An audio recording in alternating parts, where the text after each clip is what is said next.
right. Do this. Hello,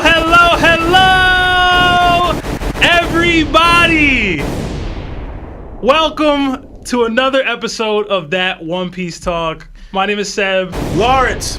Lionel, Larry. And this is That One Piece Talk, where we talk One Piece. Woo! I don't know how Larry has all the energy to do that. I'm tired as hell.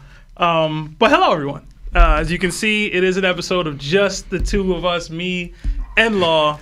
It's been a while since we had one of these episodes. It's been a minute. I think last time we were sitting over there. Remember that setup? Yeah, it's been a long time, bro. Was that the setup? Long time. Anyway, the old setup before this table, it was like a different table. Half our viewers don't even remember that table. They really don't. Word. But get ready for an exciting experience today. We're going to be diving right into the official release of One Piece Chapter 1138.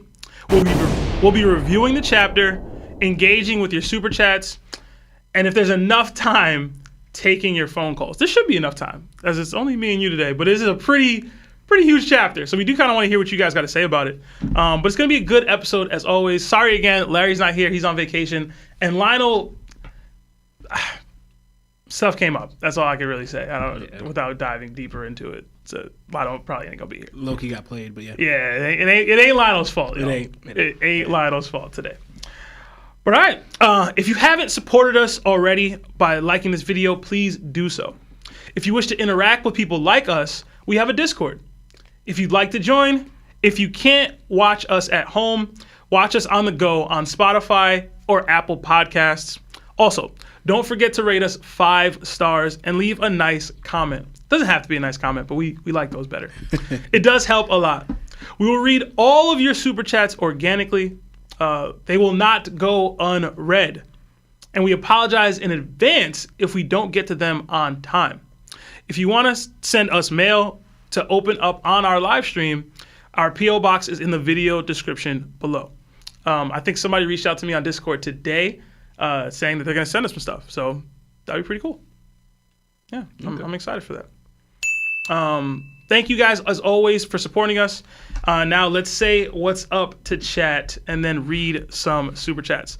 So I see a bunch of people in chat here. I see Chris Rod, Yami, Pyro Vortex, Yops, SG, David Rep, Luis Lopez, Jean VB, Shane Vincent, Jasim Jazz, Pillage 357, Octavius Ramsey, Makai Murray, God Javi, Chris C, Franco Cervantes, Corey, Bo TV, Figureland Shampoo,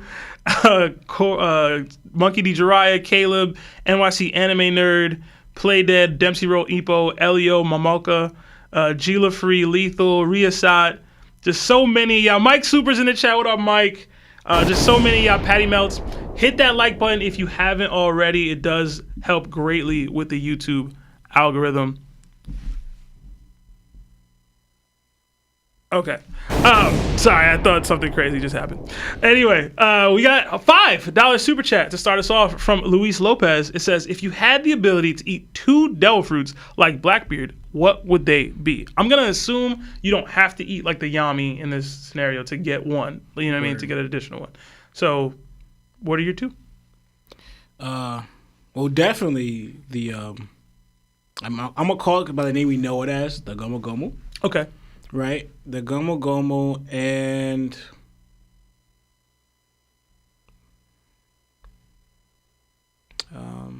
let's see. The Gomu Gomu. And I'm going to go with... I don't really have another one yet. No? Okay. Not yet. Give yours first. If I'm living in the regular world, I'm gonna. I don't assume I'm gonna be in the One Piece world. I'm gonna want Vegapunk's Devil Fruit, and I know I'm wearing the woke boy vibes fit right now, but I feel like that's just gonna be extremely helpful. Like to be that intelligent, be able to retain information at that level. So you kind of read or understand anything at the highest level. You do that. And then beyond that, I'd want to probably be a Logia. But I feel like Law's ability just lets you have access to way more hacks and just versatility and usefulness. So I'll go the 𝙏𝙀𝙱 no Mi and the brain fruit. I'll go with those two. Although I'm still very susceptible to getting shot in the face, apparently. So. Okay. I should have just went with the Goma too, but you picked that already. So. Yeah, I'm gonna go, and I think I'll come back. Give me some time. I'm gonna think of a second one. You're terrible, bro. You're the worst for these, by the way. I know, 100%. All right, another 2 from Octavius Ramsey. It says Broker was wildin' during the chapter review. #BBC. Yo, a little bit. But hey, we're all passionate about the series that we love, and we were getting into prophecy and the makeup of Luffy's character and everything, and he had strong opinions, bro. I had strong opinions the other way. So I don't remember where Taku kind of landed in there, but that's the beauty of a conversation with Broker. He's a genius, but he's passionate. So I enjoyed it. We got another 10 from Franco Cervantes. It says, F it. Dive into the chapter right now. This way too big of a discussion for a 3-hour pod. This is the closest we've got to the Void Century, and I need your thoughts. #Larry thought. Text. We're getting there. I'm trying to do the show structured the way we normally do, but we'll get there soon. But thank you. We got another 2 from Johnny Blorp. It says, who's beating Magellan if he had infinite red demon? I still think Shanks is beating him. I still think like a Kaido. Like the Yonko level people are still winning. 100%, yeah. Because wait, it's the infinite level 2 one. You said Akainu? No, I said Kaido. Kaido. Yeah, I'll go with Kaido too though. He a liar. He can't even beat him now. You talking about? Wait, hold on, because I get names confused. We're talking about Kaido, right? He said Magellan. Oh, yeah. Oh, yeah, bro.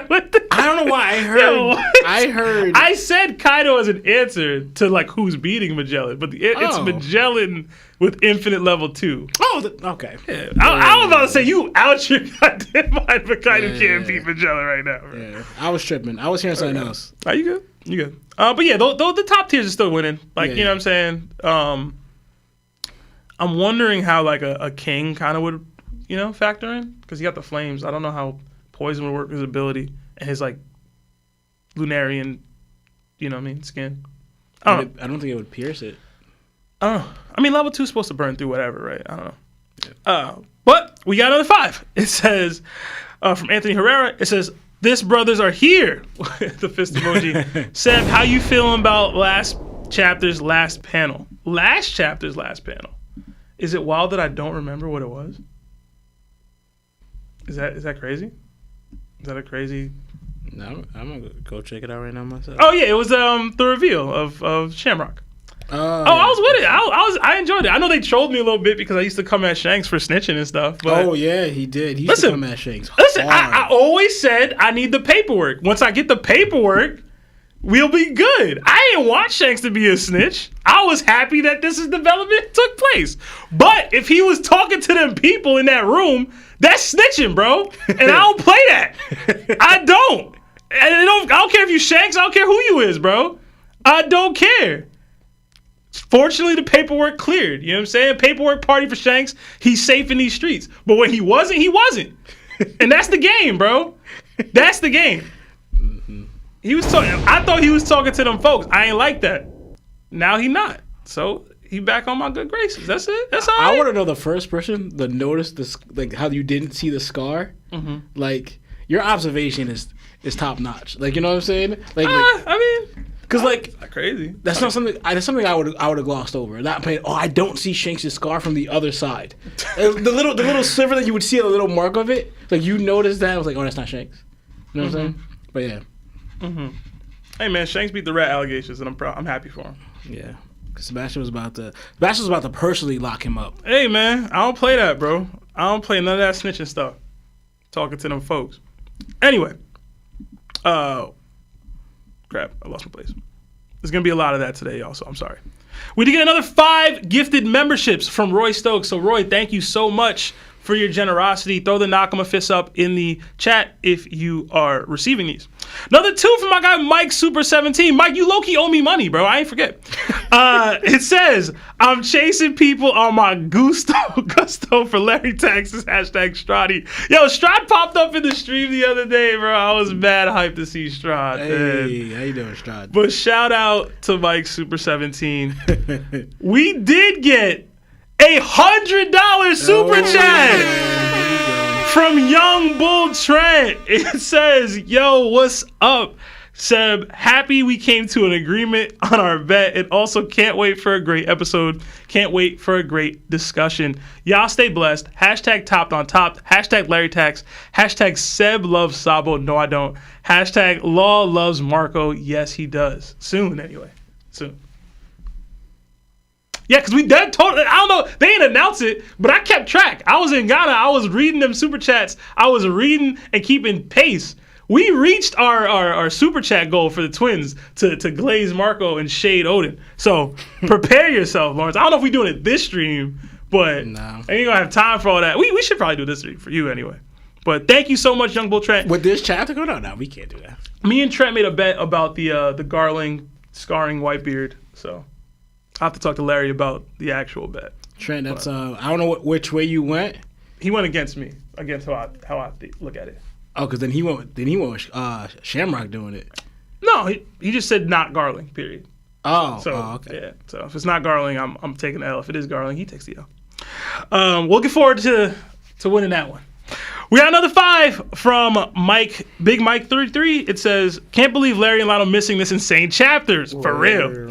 Can't wait for the mural analysis. Hashtag Larry tax exempt. Hashtag 10th Nakama Loki. We'll see about that one. But yeah, I mean, it's unfortunate. Just the timing. Oda decided to drop a banger on us randomly. So could have waited at any point to do this one. Cool.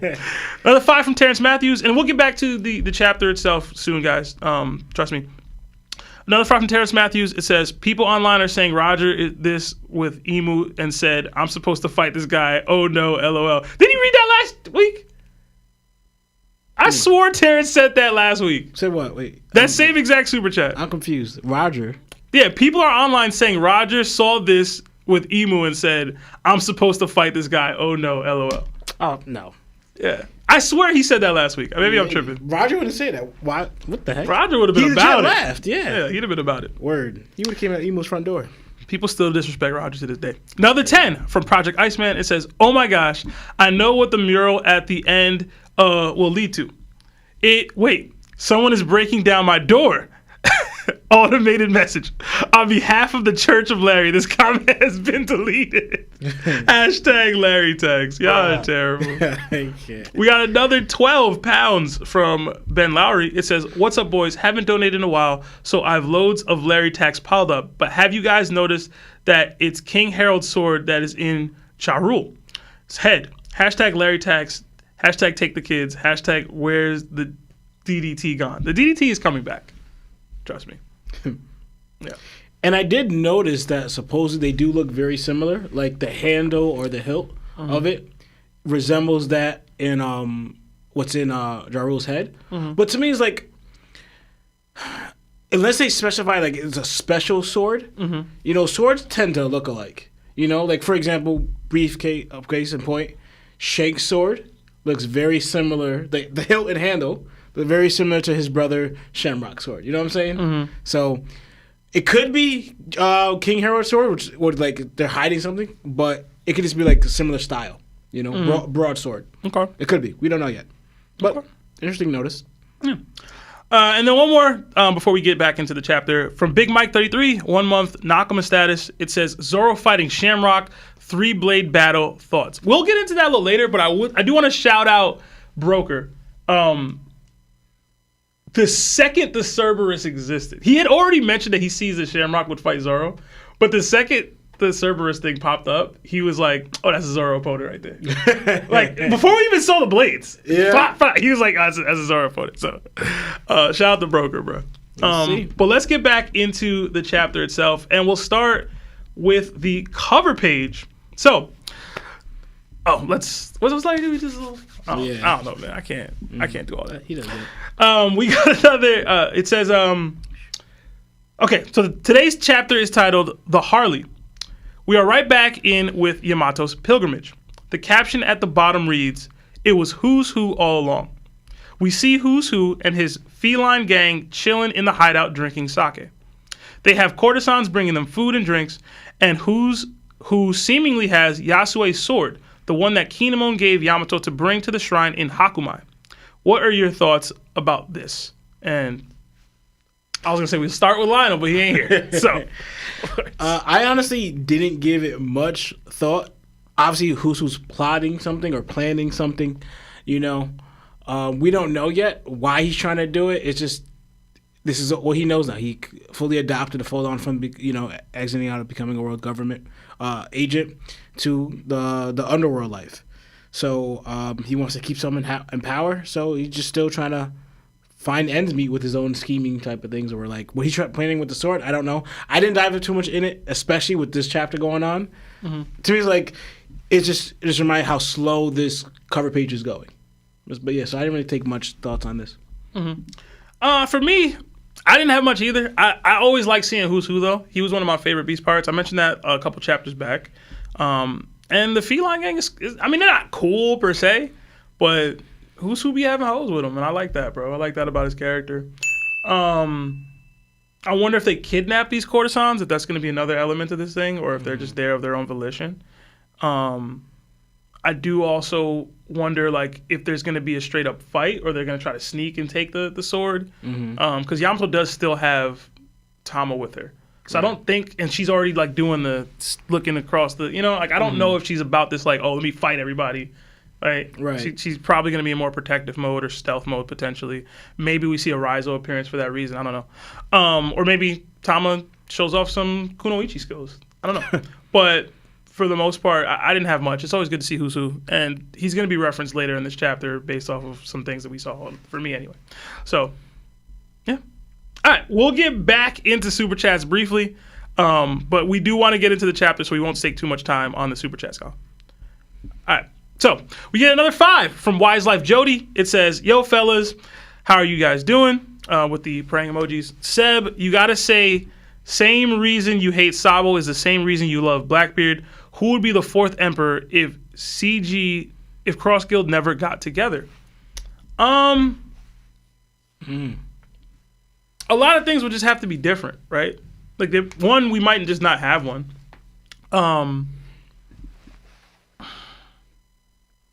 Well, is that including Buggy or just Cross Guild just didn't get together? Because I'm thinking about, right? Because remember, the whole alliance, if you killed Cross Guild, it was just supposed to be Mihawk and Crocodile. You get what I'm saying? Mm-hmm. And then only because they went to Buggy because he owed them money, and then it just turned out to be this way because Buggy was like, I have a business, I can give you money, right? But the alliance between Crocodile and Mihawk was still big. It's not Cross Guild, but just their two alliance, Would that be enough? No. I don't think it would. It's hard to generate a Yonko crew without enough like bodies there or people or notoriety there. So Mihawk did a lot to carry that. Crocodile did a lot to carry that. Buggy's already existing fame did a lot to carry that. I think you needed the combination. I think that there's always the joke, right? Wealth, fame, power. Like the three of them still represent those three things, and they were able to create a Yonko crew because of it. Mm-hmm. Who else is creating those three, like an amalgamation of those three things together? It's hard to say. Yeah. Maybe we just down to the what's three? Sanko? just three kings? I don't know. Maybe Dragon starts getting floated into that. Like I don't know why they would say the Revolutionaries are now a pirate crew, but like that would be the closest thing you would get. I don't have anything strong for that. Mads maybe.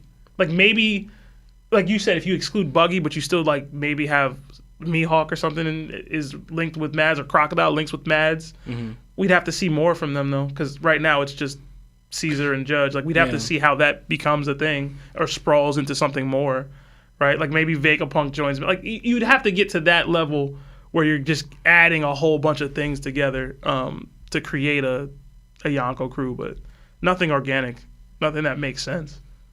Not unless a lot of different things happened that didn't, like, you know what I mean? Like, I need Kid and Law to, like, team up. You know what I mean? Like, I thought about Kid and Law. Like, you would need, like, Kid, Law plus, like, the Beast Pirates that, like, are still around. Like, who's still around? Like, you need him and Ulti and Page One and all of them to, like, join them. Yeah. Kind of thing. I don't know. Anyway, another 10 from Roberto Figueroa. It says, I have to say, 1, this chapter was absolutely nuts. Seb, this is for you. I just started reading the 𝙃𝐻 manga after the anime. I didn't know this had more chapters than One Piece. It has way more chapters than One Piece. Yeah. But 𝙃𝐻 binge is so good, bro. The 𝙃𝐻 binge is peak. It's so good. I miss those days, man. I miss middle school. Mm-hmm. That was such a great time for me. Oh, man, it's been a long time since I binged 𝙃𝐻. But I hope you're enjoying it. And if you're in our Discord or not, please, like, track your progress. Hit up the head mod, Nick Quavo. He's a huge 𝙃𝐻 guy. Same with General 30. We got another 20 from Rono Ronin. It says, love you guys and hope your families are doing well. So I had to go back to the Whitebeard/Shanks convo. Whitebeard says, that scar, not scars. Do you think he was talking about Roger or Figureland giving him that scar? Hashtag Sebitax lives. Thank you. Y'all know how I feel about this. I'm a huge believer that the scar was given to him by Figureland Garling. I just think it works with the narrative of the story. It works with how Whitebeard was addressing Shanks and referring to the scars. The twins, and I believe Larry as well, gave me some pushback on that. They think that it was Roger. And I was a huge proponent of it being Roger for a long time. But new data and new context just recontextualized that scene for me. Like it has for a lot of other One Piece fans, but I'm still the lone horse here on this pod, I believe. So maybe Lawrence has changed his mind. I don't know, but definitely not. Also, too, because the reason why Lano, I don't know if he said it on the podcast, but Lano brought up a good point to it. It's like if you match the context of what that conversation between, I'm gonna be real brief with it, between Shanks and Whitebeard, right? We know this now, but if you go back and look at it, because we were watching the show, right? Not reading the manga at the time, right? But what was the reveal at that time between them two, right? It was the first time we found out, because remember, going real back, I'm going to backtrack a little bit. We found out when Luffy was fighting Buggy that Shanks and him served on the same crew, right? At that time, we had no idea what crew that was. Sure. So the reveal at that conversation between Whitebeard and Shanks, right? Mm-hmm. And then you played up to it, was the reveal that the crew that they served on was the Roger Pirates, right? That was the buildup. It was in bold letters and everything. So right there, so when he's talking about the scar, you remind you of that person, and then we get that reveal. To me, context reveals to the conversation, that big reveal, that he was talking about Roger the entire time, about that scar. All right, I'm, again, we don't have to stay on this for too long, but real quick, when Shanks pulled up on the Gorosei in the Holy Land, all the context told you it was Shanks, right? Everything that you would have read in the stories would have told you that was Shanks. And then some more information came out, and it was very possible that it was somebody else. Well, so I don't know why the Roger stuff is different. If you add more context to what happened here, you can easily find a different answer to this question. That's all I'm saying. That's different. The reason why it's different, Sebastian, it's not different. You want to know why it's different? It's not different. You want to know why it's different? It's not because different. The conversation. That's cool. It led up to it. The only reason why we believe that it was Shanks at all, because the dude looked like him. Like that's the only reason. Cool. But I'm going by you're going by what something looks like something versus a conversation in context. I'm going by the conversation. No. The conversation straight up said, "Yo, looking at your face reminds me of some dude." Like, I'm sorry. Whether the rest of the conversation led to a different reveal, that statement alone in a what's the word I'm looking for? In a box, that singular statement was made before any other context was given. He straight up said, "Every time I see your face, I'm reminded of that guy." That guy. Yeah. No reverence, no nothing. But that's everything after that, Roger. Exactly. But that moment, that conversation didn't happen yet. The rest of that conversation didn't take place yet. I understand that, but that's what you got to pay attention to. What I mean is, what was the reveal? Because both things can be true. No, what I'm trying to say is, that guy It's because we didn't know it was Roger yet. But what? We didn't know that Shanks was part of Roger's crew. Where we are right now, do you think there's any circumstances that Whitebeard would refer to Roger as that guy? Just that's it. You said that man, right? You said that man. Like, I know, but knowing the Whitebeard that we know now, would he organically say that? Would he organically? He did. He did. No. To you, he did. That's what I'm saying. To you, he did. We don't gotta stick up. But just know, I am adamant that that's not the case. But all right, we will get back to the chapter. Thank you guys again for your patience. But this is a huge chapter. We want to try to get the calls as best as we can. So, all right. The chapter opens up with Loki's struggle to breathe as a result of Gunko's attacks. Loki tells Shamrock that he looks a lot like Shanks. Gunko is defensive about her leader's identity, saying that that's nothing that he needs to know. Loki responds, saying that that's true, but a great pirate like Shanks and a celestial dragon stand on opposing sides of the struggle for world power. Them having the same face is bound to draw curiosity. Shamrock opens up about their connection. He says that Shanks is his estranged younger twin brother, and that Shanks returned to the Holy Land once, but he seems to prefer the filth of the lower world. Hearing that, Shanks' return to the Holy Land bothers Loki, stating that the two separated brothers will both be the targets of his wrath, vowing vengeance for his animal friends who were taken down before his very eyes. Offended by the threat, Shamrock summons his sword Cerberus to do the job for him. Out of Cerberus, a three-headed dog spawns with swords sticking out of their mouths. Loki is shocked by the sight, asking what's wrong with them. The spiked collars on Cerberus begin to spin as Shamrock and Gunko prepare to leave. Cerberus shoots three of its heads up towards the sky, and we see Shamrock and Gunko flying on a bird-shaped aircraft created from Gunko's arrow ability. Shamrock tells Loki that if he is to survive this attack, come and kill him. He'll be ready for him. Loki is worried about his fate, saying that even he won't survive this. All three of Cerberus's blades are plunged deep into Loki's torso, and Loki screams out, "Damn all of you to hell," in extreme pain. As they fly away, Shamrock and Gunko speak about the game plan for Elbaf after their failure to recruit Loki. Shamrock says they must get to the warrior's children first. Call one more. Gunko asks for which one. Reinforcements are coming. So what did you think about the beginning of the chapter, Lawrence? I like how they kind of this played out a little bit to a certain extent, right? And how interesting how Shamrock reacted to like, yo, you look just like Red Hair. And immediately stopped walking in his tracks. Like, it wasn't like, oh, I'm going to keep it moving, like, that's none of your business. He immediately stopped walking, like, kind of like, this is like a touchy suspect for him. And why Gunko got into defensive. Like, this is none of your business. This doesn't concern you. Stay out of it, right? But he's like, no, I'm gonna tell you what it is, right? And he used the word Oda, I guess I'd say, or he used the word estranged, right? Yeah. So, and I was looking up that word to try to get a deeper understanding of why this word was used. That's you and Lionel, for real. No, it's not. Right? So interesting enough, the word, right, is used, right? It talks about like how it mentioned a loss of affection or turning away from someone, right? A couple that separates, often referred to the estranged marriage or whatever, you know? Right? But it also mentions it's an unfriendly word or a negative condemnation. So we can understand that he's a pirate now and he's a celestial dragon, right?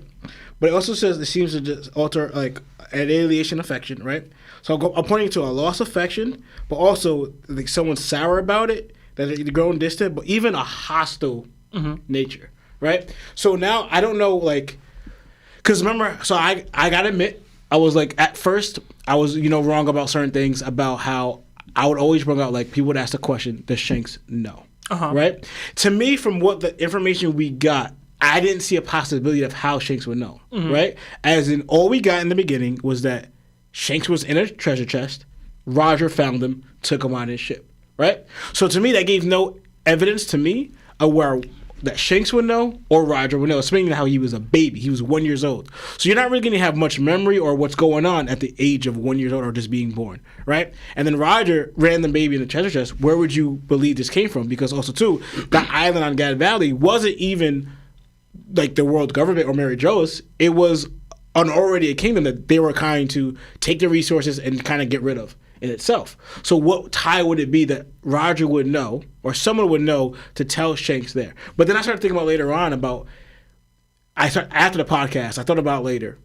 I was like, if they, for example, Shamrock and them, Gunko, are going to Loki now to offer him a position as a CD because of his strength or his stats or whatever, why wouldn't they do it to someone who's actually one of their own? Like I thought that too. I thought that later on. I was like, I'm mad I thought of it later, right? But this one is that Shanks returned. So either somehow he found that beforehand or whatever, but he returned there. Now going back to that, the word he used, right? And to referring to like, how to the filth of the world. It's kind of like the fact that Shanks chose the world over us, right? Bothers him. Right. Like, he took it personally. You're my twin brother, right? It's because the word he used is strange, so it's a loss of affection and hostile, right? And like distant. So now he views Shanks some type of way. Like you're this strong thing. And also too, I want to note that last chapter, he viewed what Shamrock said. I dislike or hate useless people, right? So now he's like, you're this strong. You could. I'm putting words in his mouth, whatever. But like, he could view Shanks as you're a great pirate. You're this strong. This could be an ally, because right now he's trying to gain Loki to the Holy Knights. Not just Loki, basically the entire kingdom of Elbaf. Exactly. So Shanks alone, he would be such an asset to their cause, their army, whatever. We and you could be standing by side as commanders for the Holy Knights. But you're choosing the filth of this world over your family, over us. So then he's like, now he has this emotion, is like whatever towards Shanks, as in like it's like a loss of affection exchange or a negative view towards it, which makes sense for like how the Celestial Dragons think, right? So now, hold on, going back to, yeah. So, and that's also too, and to me, when I saw him, they're so much alike. Shanks and Shamrock is what I noticed. When I would mention out their ruthlessness, right? Notice how Shanks' crew, or they responded back when we first seen Shanks, right? To a threat that happened on him when the gun was pointed to his head. With the bandits. With the bandits. Immediately, Lucky Roo took him out when his gun pointed at Shanks' head. Took him out, and then he said, we're not playing pirates here. And then we see again of it where Kid, in a way, was going to attack his Nakma or whatever, and how right then and there, Shanks took him out, right? The ruthlessness, cutthroatness. And I was saying before that this is Shanks' temperament when it comes to battle. Right? He's joking, he's laughing normally, but when it comes to a battle or a fight, he's ruthless, he's cutthroat. Like, there's no playing games here. You're betting your life on the line. That's what he also said back in, with those bandits. So now we're seeing that same thing with Shamrock. As soon as he mentioned, you were dreaming of threatening me? Immediately. Like, and then even Gunko was like, yo, you don't need to get your hands dirty. Yeah, no, I'm not going to do it. The Cerberus is going to do it, right? And then I thought it was interesting how she goes, hide your presence. Let's get out of here, right? He has a thing, but he doesn't stop his attack. He doesn't give him a warning. No, he immediately goes for like where Loki even says, are you kidding me? Like, even I won't be able to stand there and run through this. But immediately, but I also want to Loki need to boss up, bro. But whatever. Yeah, so like that ruthlessness to me runs in their nature, and I wonder how Garling is. If they get it from their father, because the two brothers seem very cutthroat. Where like as soon as you threaten or you put their life on the line, or the life of someone they care about or loved ones, that's where like this ruthless comes out of them, right? But I want to know I thought it was interesting because if you notice during the Cerberus attack, it's full-bodied dogs, right? But then when Gunko says, remove your presence and let's get out of here, they turn from like the full body dogs to just heads. Right. Yeah, so I wonder, and he says like, heal, taking away the body and it goes back to the sword, right? I fully believe, because I know Larry asked a question about would we be upset if Shamrock had an ability, right? And I was like, I would be. I want him to be, not have an ability, I want him to be like similar to Shanks, not afterward. But his sword having an ability, I'm totally fine with it. I'm okay with that at all. Splitting the baby. Yeah, exactly. So I'm so fine with his sword having an ability and not himself, right? So like now and then, So now it becomes just heads, and then it running through Loki like that was crazy. And then just like, yo, if you survive this, come see me. I'll be waiting for you. It was like it was gangster to me, but like as in not so much because Loki's tied up. You know, I would like to see how it is when it's on even playing fields where he's not tied up. You know, because like, you know, Shanks defeated this person 6 years ago. How would you fare at this person at full strength? You know what I'm saying? So we could match up the strength between the two brothers. But yeah, that's what I have for now. It's crazy how you pick and choose what's gangster and what's not. What Shamrock did was a punk move, bro. I know the fact that he was tied up. I mentioned that. Hey, man. Just know, if Amachi did that, let me stop. Let me stop before I get triggered by Lawrence and his picking and choosing. I ain't picking. I called out the fact that he was tied up. Was it though? I literally just said that right before it. It's all right, bro. The only thing I said was okay, bro. The only thing I said was gangster. The fact like, it's okay. If you're ready to come see me. He dropped the bar, bro. I respect it. I respect it. I actually do respect it. You know what I'm saying? But it's just weird that you respect it. But it's all right. Not the attack is what he said, Sebastian. Whatever, bro. Anyway, it's finally good to get confirmation. And I know I wasn't here last week where we basically got confirmation, but we get further confirmation that Shanks is indeed the younger twin brother of Shamrock. Yeah. It's also interesting to me, and I mentioned this in the live stream with Broker and Nerdtaku. If you haven't already, please subscribe to Nerdtaku. It was a great time. He refers to Shanks as a great pirate. And I know a lot of that is potentially just how they refer to Yonkos in general, but there does seem to be more reverence when you say great pirate about somebody. So I like that Loki has that. Even if he doesn't like Shanks, he still respects him as such. Yeah. It's also interesting to me that Shanks has at some point returned to Mary Joa. I know the community has been trying to use this as evidence to say that he was still the cloaked man that entered the Gorosei's room. I don't see that. I don't see that at all, personally.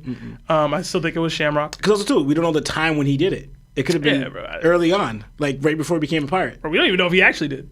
For all we know, they lied to Shamrock when he asked that question. It's like, talk to your father. talk to him. I do wonder if the two have ever actually met. So you mentioned them being estranged and the hostility that he seems to have towards Shanks, or the filth of this world, like when he references him. I do wonder if he ever approached him about a position here.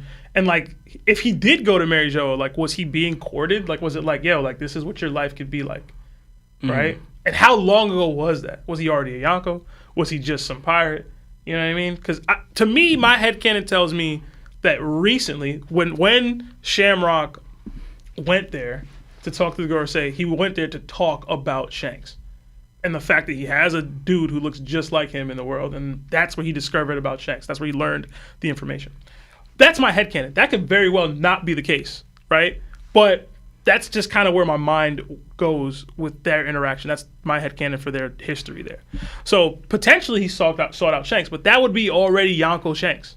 You know what I'm saying? Yeah. So I don't know. I don't know if I like that per se. I honestly kind of believe it was shortly after Roger's passing. Okay. And right before he started his pirate crew, at the age of like 15, 17, 19, whatever, around that age. That still drives the question as to who was the pirate he was referring to then. Yeah. But I mean, I guess it could still be Shanks, but that's a weird inorganic way of speaking. Well, for example, if that's the case. Were you there? I mean, you weren't there that episode, but last episode I mentioned about how after King Harold's passing, Loki had a span of 8 years before he met Shanks. Yeah. Right? And then I saw a panel where like before someone noted that before obviously Shanks became a Yonko, it was like defeating this one, that it could apply that Loki could have been a pirate Yonko. Right? And notice how all of them were huge. You had Whitebeard, Kaido, Big Mom, and maybe Loki. 8 years is enough time to get Yonko status. Yeah. And his bounty would suggest that he's at least near that level. Exactly. So then for example, then Shanks took him out and replaced him as a Yonko. So you had all big Yonkos, like giant Yonkos, like as in Big Mom, Kaido, the Whitebeard, big boys. And then replaced by, So suggest that if he was, then he would have been a pirate. So then now, why I mean bringing that up is because shortly after we see Shamrock visit them, who does he go visit? Loki. It could have been like talking to them. I want to get the giants underneath our tongue by talking to Loki. You get what I'm saying? It could have been that. I don't know. But it could be that speculation. The pirate he was talking about was Loki to talk in the merger what he was about to do. I'm going to go see Loki and Elbaf. Maybe, maybe not. Okay, maybe. I like that Loki basically said F you both. I thought that was pretty cool. Cerberus is a wild concept for a sword to me. Mostly because it's not just the sword, right? Yeah. Like I don't even know if it is his sword. He just spawned this thing from the sword. Yeah. The sword didn't go away. Yeah. You get what I'm saying? Like I was like, that's not how all the other weapons that have received devil fruits have worked to this point. So maybe that's just an ability that he can utilize. I thought it was funny though, because like it seemingly takes away one of the devil fruit options for Blackbeard. People have always been saying, "Oh, he's a Cerberus fruit. It's the gates of hell and guarding hell." It's like, nah, bro. Shanks' twin has it. Who would have called that? That's funny. Weird. The fact that it does have 3 blades does remind me of Zoro. We got a super chat about that. I wanted to shout out Broker again. He brought that out to light for me. But not just Zoro. To me, the way that Cerberus works, it leaves Shamrock completely open to also fight. Yeah. So like Zoro could be fighting Cerberus while Luffy fights Shamrock if we ever get to that point. And what better way to hype up a villain than have him fight Luffy and Zoro at the same time? That'd be crazy. That'd be kind of crazy, right? Also, people always talked about like, would Zoro want to fight Shanks? Like, is this like a way for Oda to get that off anyway? Mm-hmm. Because he's a swordsman. He's a swordsman and rival. And a rival, yeah. So this could be a way to get that. Obviously, Loki isn't dead. I mean, like, it's cool to get that shot. It looked crazy, but like he's all right. I'm very curious and interested to see who this next God's Knight is. I also enjoy how evil Shamrock is in general. You mentioned his similarities to Shanks as far as their ruthlessness and tact, I guess. But to me, he's just got a real regal arrogance to him. Yeah. And like y'all had mentioned that a little bit last episode, but he's got classic villain vibes. Like he's got leaving the undead dude, like, if you survive, I'll fight you. It reminded me of my name is Inigo Montoya. He killed my father and prepared to die. I thought that was hilarious. Like, he knows he'd have an advantage, though, if Loki was to escape this and fight him. It's like, all right, well, come fight me. I'll be ready. Like, yo, bro, okay. Are you going to let me heal beforehand? That's the difference.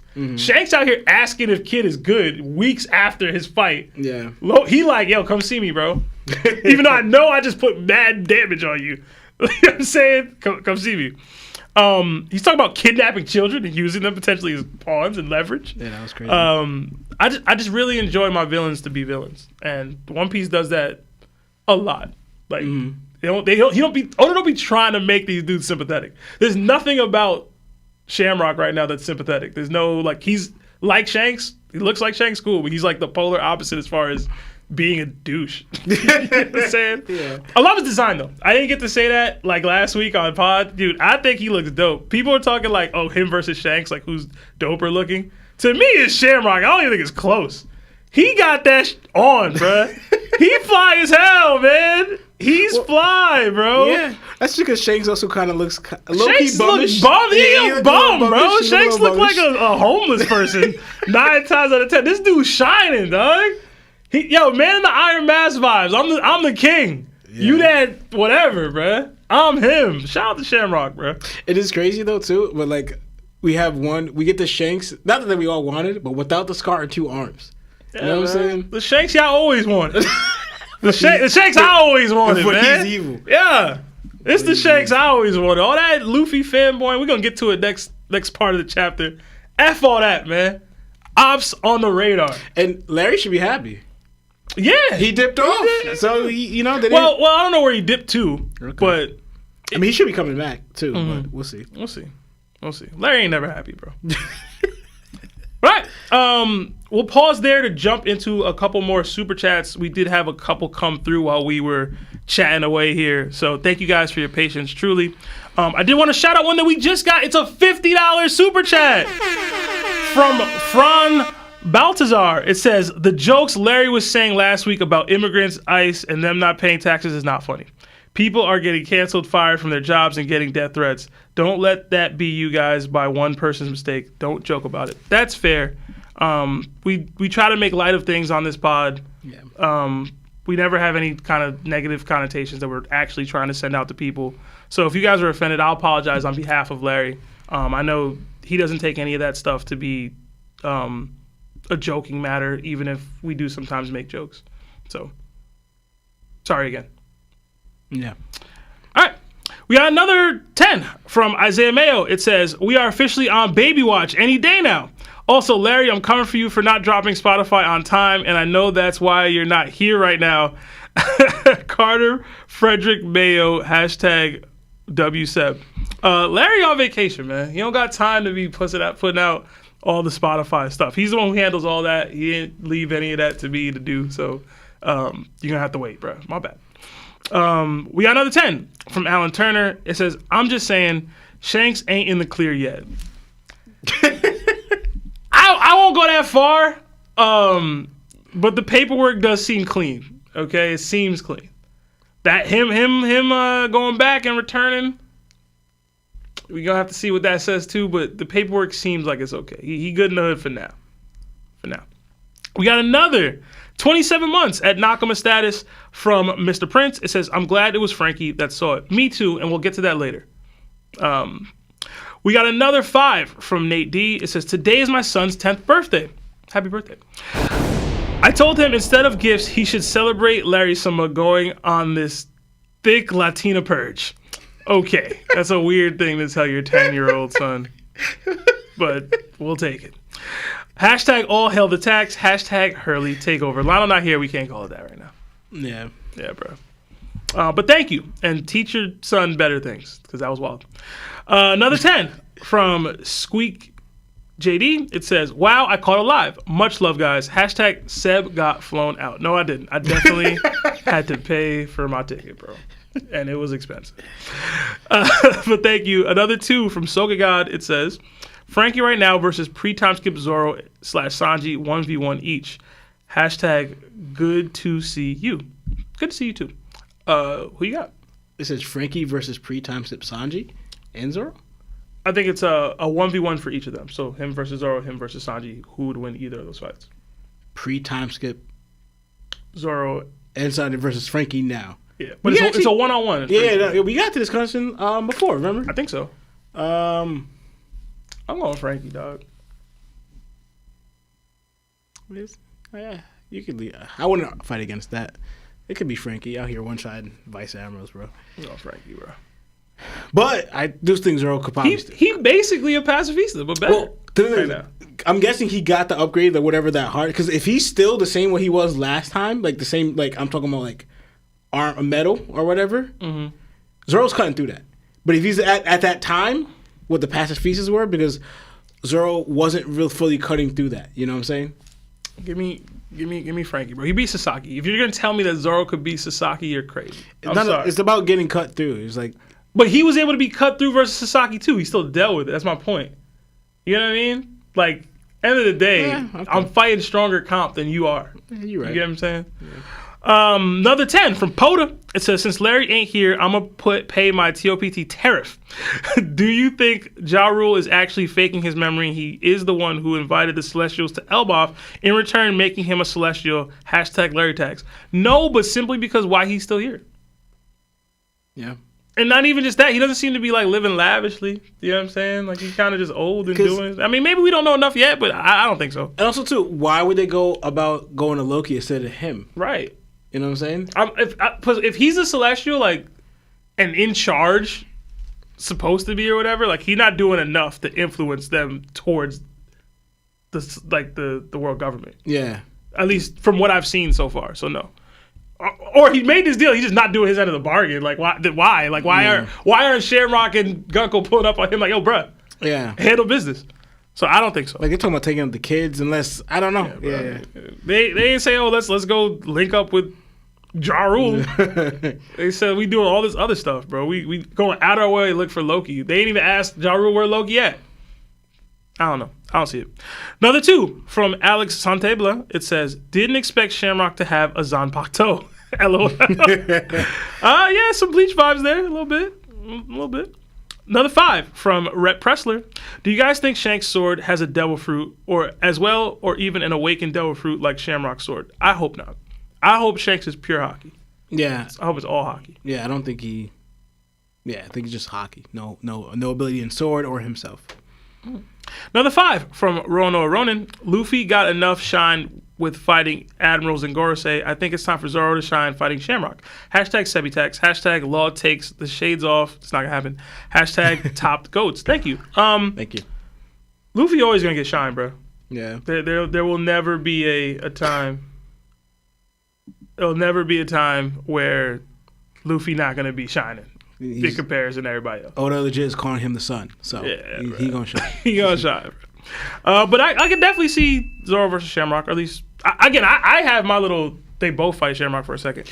It could be, for example, the fact that he's like a sword user. Zoro tells Luffy, "Let me handle this or take care of this," you know. And we might even mess around if he's with Gunko. So he's with Gunko, that's who Luffy's gonna be going against, right? While Zoro fights Shamrock, or the other person too, you know.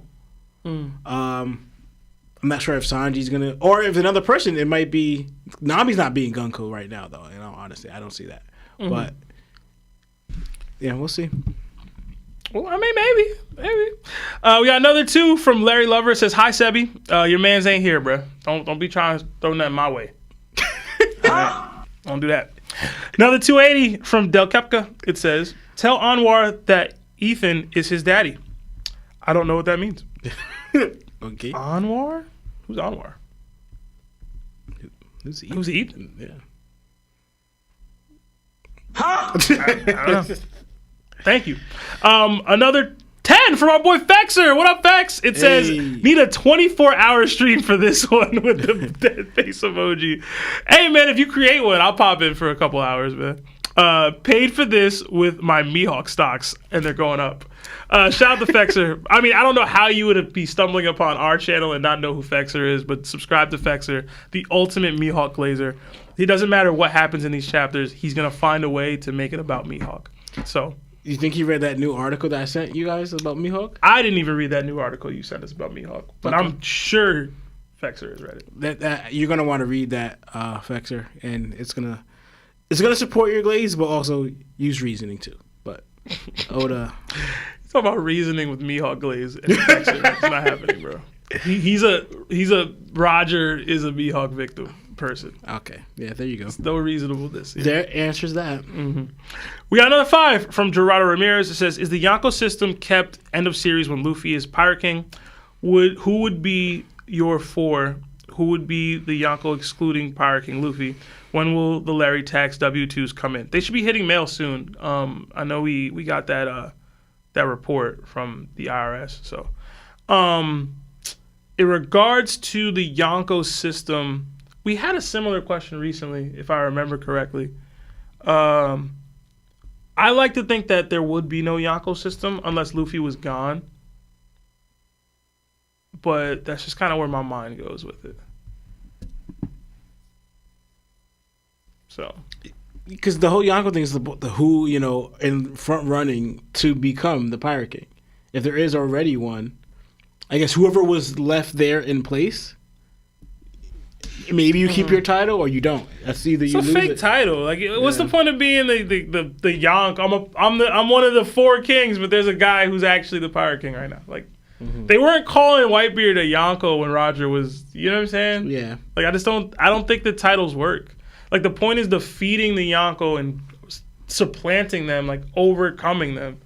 Luffy he used to say to Crocodile, he said it to Katakuri, he said it to Kaido, "I will surpass you. Like, you're surpassed." What joy, what respect is there that I'm a Yonko?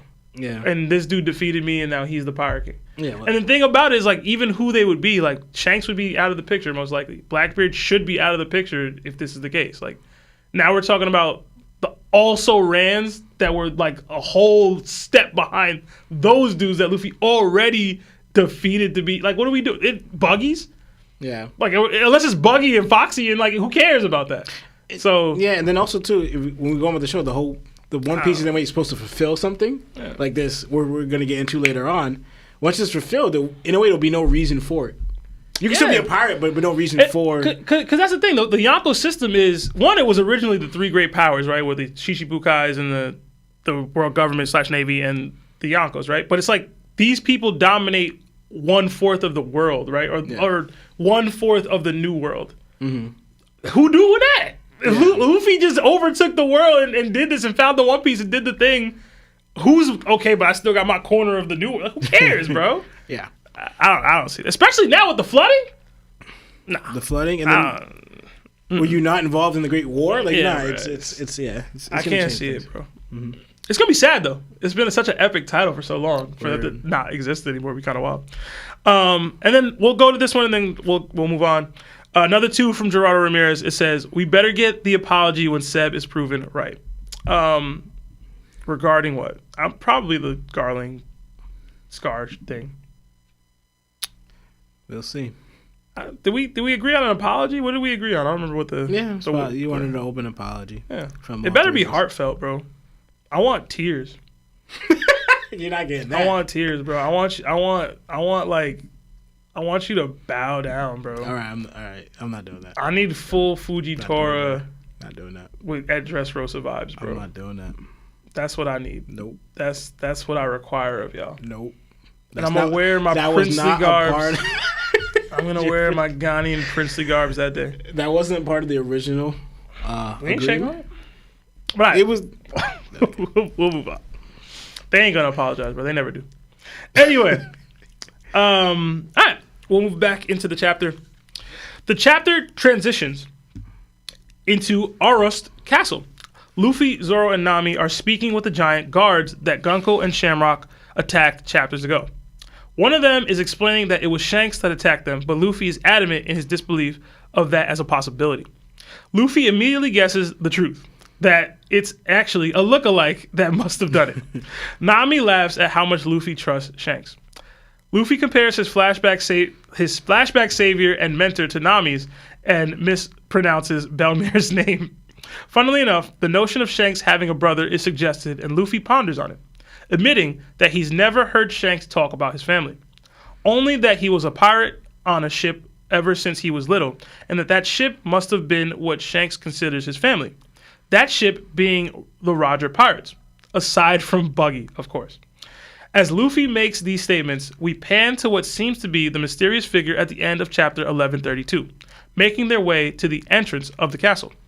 What did you think of this part of the chapter, Lawrence? I thought this was funny. And how Luffy just called it must be a lookalike. Is all reasoning. And then to me, it's like, all right, Shanks has come to Elbaf a bunch of times, you say.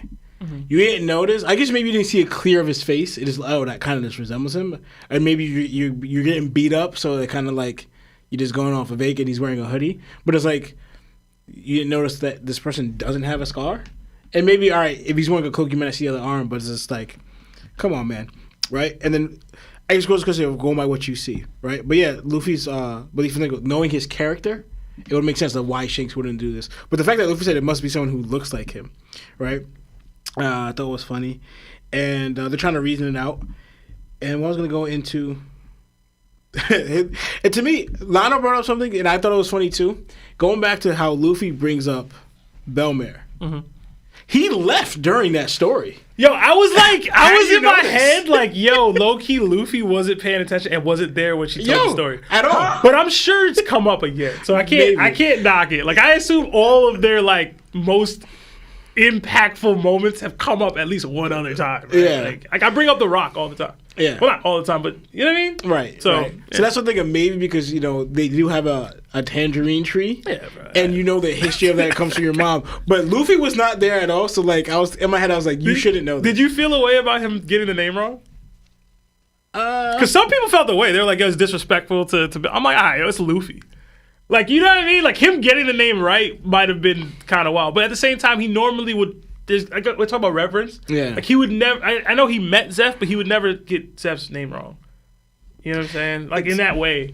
You know what I mean? Low-key, I'll be right now, Luffy really only remembers the people's names that he has the most respect for. Like, you've helped him out somewhere. Because, for example, he said Rayleigh's name and Roger because, that's easy, but, like, he says their name fine, But it's like you did a crazy respect for him, and you did a crazy debt to him, like Ray trained him, And it's funny because most of the people tend to be conquerors, but that's besides the point. But it's like also too, Luffy wasn't there for the story, And like I said, that's what we just talked about earlier. It wasn't there for the story. And then you probably heard it through the little bit you did. So him remembering that name when Luffy has no connection to it at all because he wasn't there for the story, Luffy wouldn't remember the name.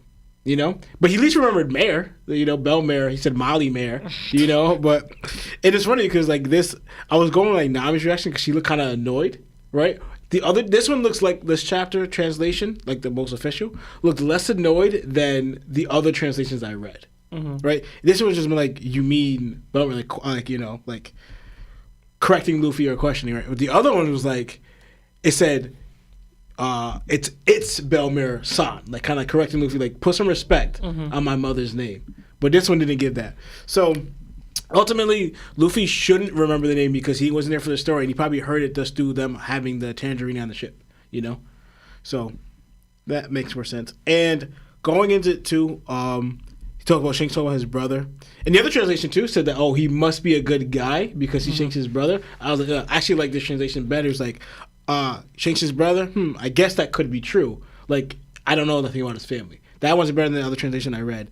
And then talk about Shanks' family right here. And this goes into me why, for example, of why Whitebeard would say Roger instead of, you know, because I'm not going into it, but like the One Piece show talks about inherited will, talks about family that's you've chosen more than what the family you want, like than you've been married to. Like for example, Sabo's family. But who did he recognize as more of his real family? It was who were his brothers?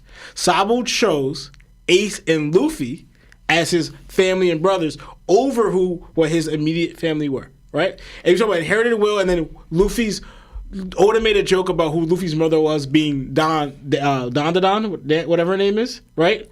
Over someone who was actually his birth movie, something like that. So where I'm going is that the inherited will and the family you've chosen, you're not coming. And Luffy brought it here with the pirate crew. That's your family, right?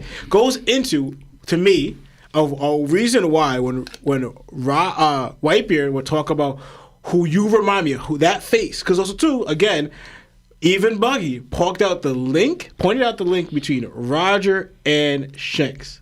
The person who trusted him with the hat. The person who Buggy said, he was the next Pirate King. Buggy legit said Shanks was hands down Roger's protege, his favorite son, prodigy, and next Pirate King because of how Roger looked at him, right?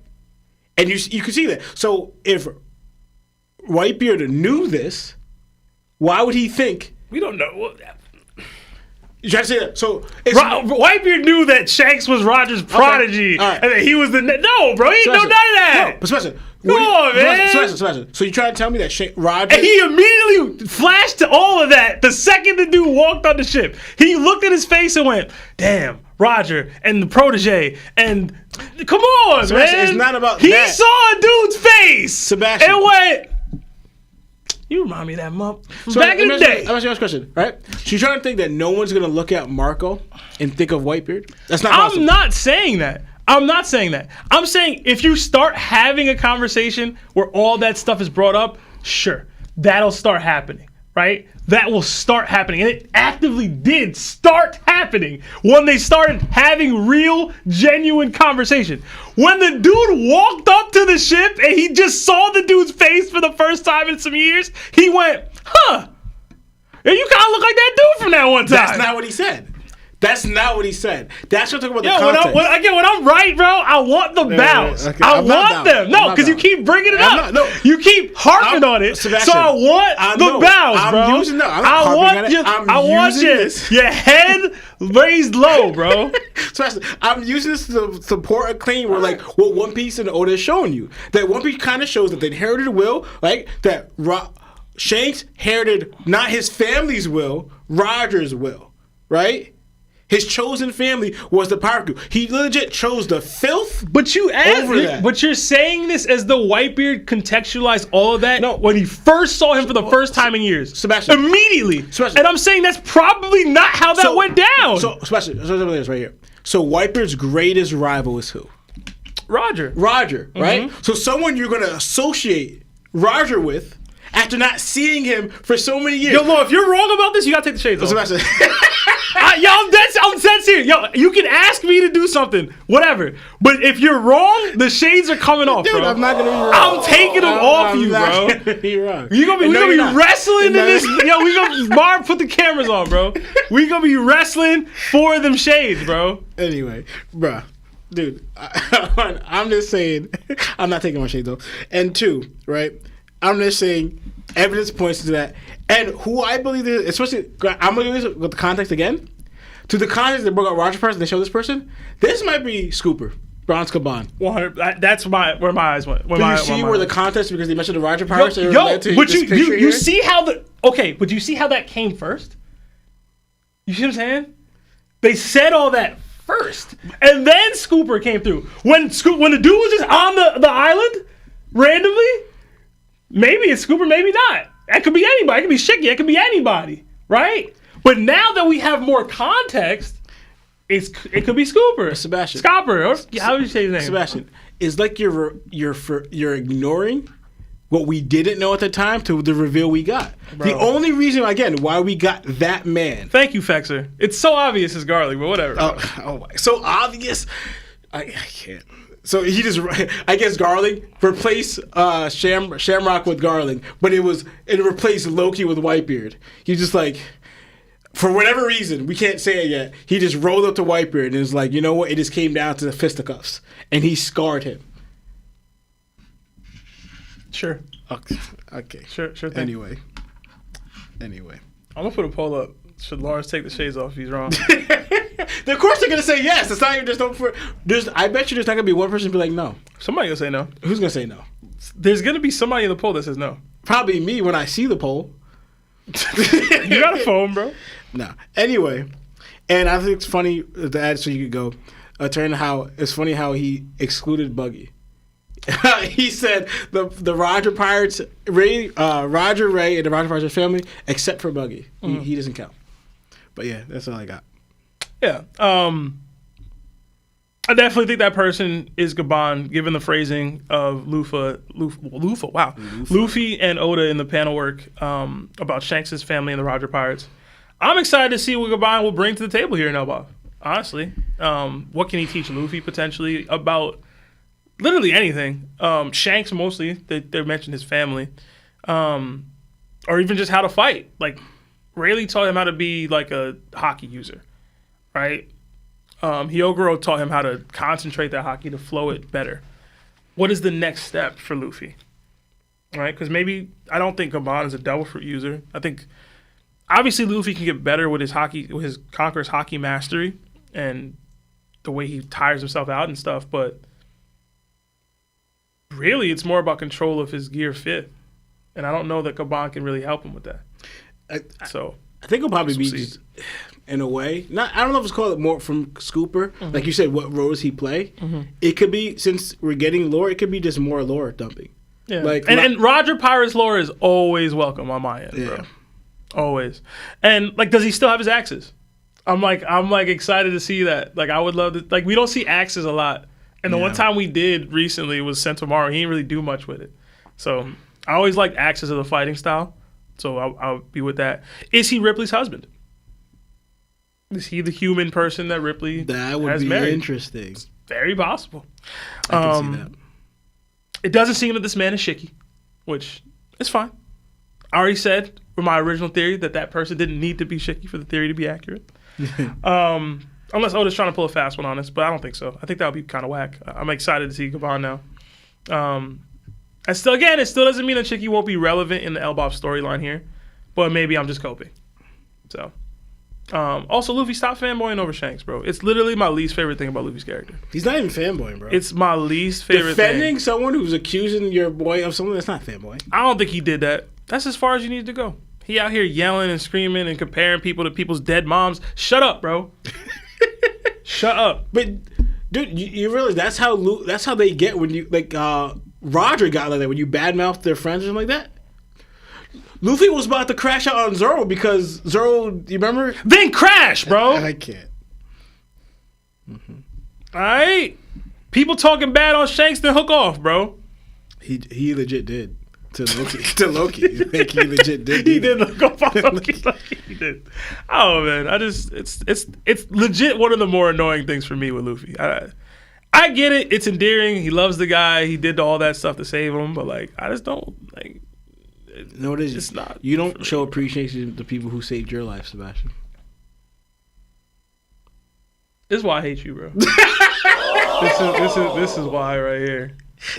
This is why. Because you didn't save my life. I saved your life. You didn't save my life, I saved bro. your life, bro. You didn't save my life. Notice that he said he hates me and I saved his life. I was in no actual danger of dying. Yes, you were. Yes, you were. No, I wasn't. So just to give a little background, I saved Sebastian's life from drowning. All right? I was in a pool, bro. You were drowning, bro. I was in a pool, you bro. You was drowning, and I saw a little bro. Oh, my God, bro. About to pass. Like, he was like, and I was like... It was a dramatic story. I had to pull him all the way down to the, like, from the deep end. It was a dramatic story? Yeah. Lionel and Joey were there. Yeah. Dancing around me, They was dancing like Nika. It was not like dramatic in the slightest. Bro, I had to pull him all the way from the deep end to the shallow end, bro. And Sebastian was breathing hard. Like, because he couldn't breathe because he was drowning. You know what I'm saying? I was fine, bro. No, you were not. I would have been fine, bro. I was totally drowning like I had a devil fruit. It was bad. It was bad, bro. I couldn't swim back then. But we break stereotypes around here. You feel me? I can swim now. I'm a swimmer now. All right. Let's get back to some super chats. We do have a couple that piled up. So thank you guys for your patience. We got $5 from Marco Claudio. It says, can we get a stream with Fexer and Larry learning how to paint a sword like Mihawk did with his big black blade? Hashtag BBB, hashtag Fexer's world, hashtag Fexer has me locked up. Oh, man. Fexer's in here, so say what's up to the boy. I love a Fexer and Larry stream. Probably one day. Another 5, Canadian from Smooth Weeb. Says, theory. If Shamrock's sword turns into a giant Cerberus, could Shanks' sword turn into a giant griffin? And that's how they arrived so fast at Marine Ford. Okay, so to me, again, I'm not with the Shanks having a devil fruit connection in any way. Even his sword, I wouldn't like it. I prefer it's all hockey based. We did, however, see a giant griffin pop up out of Shanks' sword in the anime. So I don't know what kind of liberties they're taking there. Also, there's something I did want to point out earlier that I completely forgot to. Apparently, the Cerberus and the Griffin are sons or the offspring of the Typhus or Typhon. It's like some ancient Greek lore or whatever, or I don't know, one of those mythologies. But they're related, so there's some brotherly connection there as well. So that was pretty cool. Another 5 from Blinded Shepherd. It says, I guarantee you that Shamrock just freed Loki by accident. I didn't even think of that. I would be with that. By cutting the chains? Yeah, I would be so with that. I would be so with that.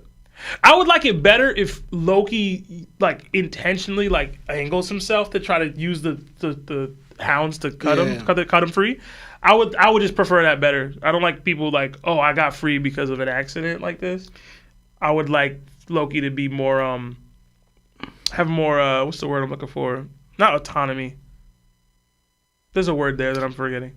What's gonna happen? Luffy and agency. Luffy and Zoro are gonna see him slumped over like that. They're gonna free him to heal him. Yeah, that's just gonna happen. I'll be with it. Shepard continues. Also, I don't know how I feel about how fast his arc seems to be moving. I'm with it. Let's get to the action because all the lore is fire, but I'm with. Let's get to it, bruh. Yeah. I'm trying to see people on Pack Watch. We got another 5 from Mike Super 17. I ain't moved to the Oro Jackson. I ain't moved to Fuchsia. I ain't moved to Baltigo. I ain't moved to Kamabaka. I'm outside. Hashtag Marv Pickup. Hashtag 2 shots. Hashtag Chris up. What up, Mike, man? That's a Jadakiss reference, in case y'all didn't know. Another 3 from Max Brown. It says, why do you guys think Loki's eyes are covered? I don't know, man. You got anything on that? I have no idea. Because apparently he could see everything was going on. Like, he legit looked in the direction they were flying. He was like, like they bounced, you know? And he's calling out, because there's no way he would know that. Because there's like, maybe you could sense certain things. but he legit noticed that Shamrock looked exactly like Shanks. So his eyes are covered, so he could see. So I don't know. He can see, bro. I don't know. I don't know what's going on, but he can see, bro. Another 5 from 𝙃𝙚𝙪𝙢𝙀. Santebela. I don't know how to say it. Shamrock only attacked Loki himself when he threatened Shanks. Did they maybe form a deeper connection when he went back home? I don't think so. I don't think so. Say again? Basically, he said Shamrock only attacked Loki like when after Shanks was brought up, after he mentioned Shanks. It's basically said, y'all both are on my hit list. Like, y'all both up the same Spark Tech. You know what I'm saying? So, I don't think so. I think it was just a cool way to use his ability in order to kind of show us what he's capable of. I don't think it had a deeper meaning as far as him being upset that Shanks is on the chopping block for Loki. I didn't see that, personally. If he had a Loki protection for him, a younger brother, I'm not sure because the word he used. I mean, you tell us, Lawrence, you the older twin, bro. But we get along. You know what I'm saying? Sometimes. Sometimes. Y'all worse than these two when y'all be beefing sometimes, bro. You don't even know that. We can even see them interact with each other. There was estranged. There's no estranged relationship between you. Y'all been very estranged before. Another 8 months from Garbage D Fishman at Nakama Status. It says, Seb, how was your trip to Kamabaka Kingdom? Hashtag Gooner Seb. I ain't go to Kamabaka, bro. I ain't do that. We got another 2 Canadian from Nacho Madness. It says, yo, Seb, are you wearing an Arab robe? Mad respect. Thank you, but no, I'm not wearing an Arab robe. This is ancient, I don't say ancient, but traditional Ghanaian garbs. So I made my pilgrimage to the motherland of Ghana, which reminds me, a few of our nieces and nephews watch the show. So I do have to shout them out. I completely forgot to do that earlier. So let me, you know what I mean? Shout out to Philip and Rita's kids, Joel, Maxwell, and Nathaniel. So I hope y'all are watching. You know what I mean? The younger nephews, cousins. I don't even remember how I would refer to them per se, but apparently they watch the show and they're into One Piece. And awesome. all of their favorite characters is Zoro. Yeah, which I feel like tracks. I feel like that tracks. But that was pretty dope. It was a dope moment to find that. They were like whispering in the pool, like, yo, he's from that One Piece talk. And I'm like, yo. Yeah. Like, that's crazy. That's kind of wild for me. Oh, man, that's also that they're watching, though. Yeah, hopefully they're watching. Maybe not. It's a little late for them over there. I doubt they're watching. But yeah, another 10 from Rono Ronan. It says, in a couple One Piece Facebook groups, and been sharing TOPT, and I hope a lot of them started subscribing and are here tonight. Well, thank you for that. Everyone go like the stream. Thank you for that as well. Right now we are at 674 viewers, but only 335 likes. So guys, please, I don't ask for it all the time, but hit that like button. It does help with the YouTube algorithm if you're enjoying the content.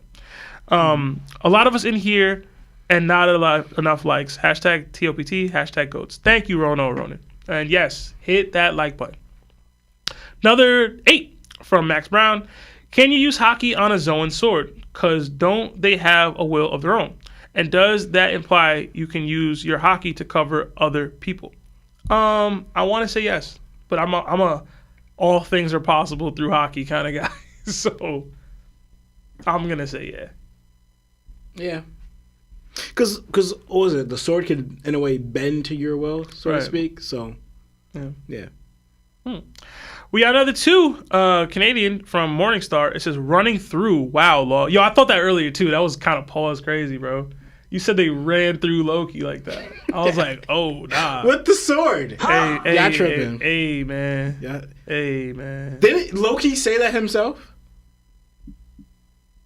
Didn't Loki use those words? That's why I used it. Didn't Loki use those words? I don't know, man. I don't know, man. It sounds crazy, though. Don't switch it up on me. Loki used those words. It's kind of crazy. You sure about that? We got another 2 from Kevin Mood. It says, is Zoro already the strongest vice captain? Hashtag tax day. From, like, not all time. Or definitely not all time. You talking about right now? What would you consider Mihawk? He's not a vice captain. He's the top dog at Cross Guild. And if you want to go with vice captain, you got to add Ben Beckham. Right now, I would say Ben Beckham is stronger than Zoro. It's all speculation. What do we counting Aokiji as? You feel me? Like, what do we? What we doing here? Is it Aokiji? I mean, yeah, Aokiji's stronger than Shiryu. That's what I'm saying. I don't even know. Are we counting like Gorosei? Like, are we just talking about Pirate Cruise? I assume we're just talking about Pirate Cruise. Yeah, I'll say we're just sticking with Pirate Cruise. I mean, I'm still gonna say no, but he's closer than he's ever been. And the vice captain count as right hand man, because there is a difference, right? You know. Mm-hmm. Oh, because like there's difference between first commanders, right hand man. I feel like vice captain is the right hand man. I don't know. Oda hasn't really revealed. Yeah, I don't know, man. We got another 5 from Nico. It says, "What role will Enel play in the final saga?" You can see the arc maxim on the mural.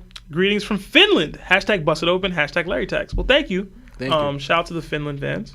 I don't know that Enel plays any real role. I know we had that one joke theory that I think somebody called in and said Enel is basically the battery for the ancient weapon. That was so good, bro. I hope to God that's true, Loki. But I don't know any role that he'll play. Truly, I think we kind of got what we needed from him. And then even with the mural connection, with potentially with what he saw up there on the moon, I don't know that requires a return. It just kind of that piece needed to happen too, though. Mm-hmm. You know what I'm saying? So, but that's I guess we go into that. I was thinking maybe if he learns of I don't know how, like of the situation of what's supposed to take place on Earth, back with the arc. Yeah, I could see him coming back to take part in the warp to either. I don't know. That's the thing is for what though? What would be the reason to claim that he is the? You know what I'm saying? He's the God figure. Outside of being bored, like I just don't see Enel returning to Earth. Like he would spin the block on Luffy. Like that's not gonna work out for you, bro. Because remember the Armadas? They're from Earth. Mm-hmm. If he's like with line with them, they could convince him. Because the only reason why they went because they lost their father figure or their father and their scientists. Maybe something. Let's go back. Mm-hmm. You know. But what would be the reason? We still haven't mapped that out yet. Mm. Yeah, I don't know, man. Another 2 from Son Alex. It says Shamrock killed Cerberus / Blackbeard theory for aura farming. Yeah, you ain't lying, bruh. You ain't lying. Yo, you low-key did though. What happened? That he killed the Blackbeard Cerberus theory just so he could aura farm. Like, yeah, pretty much. Look, check out my dope sword, bruh. Like, that's it. That's all we did with that. That's pretty funny. All right, let's jump back into the chapter.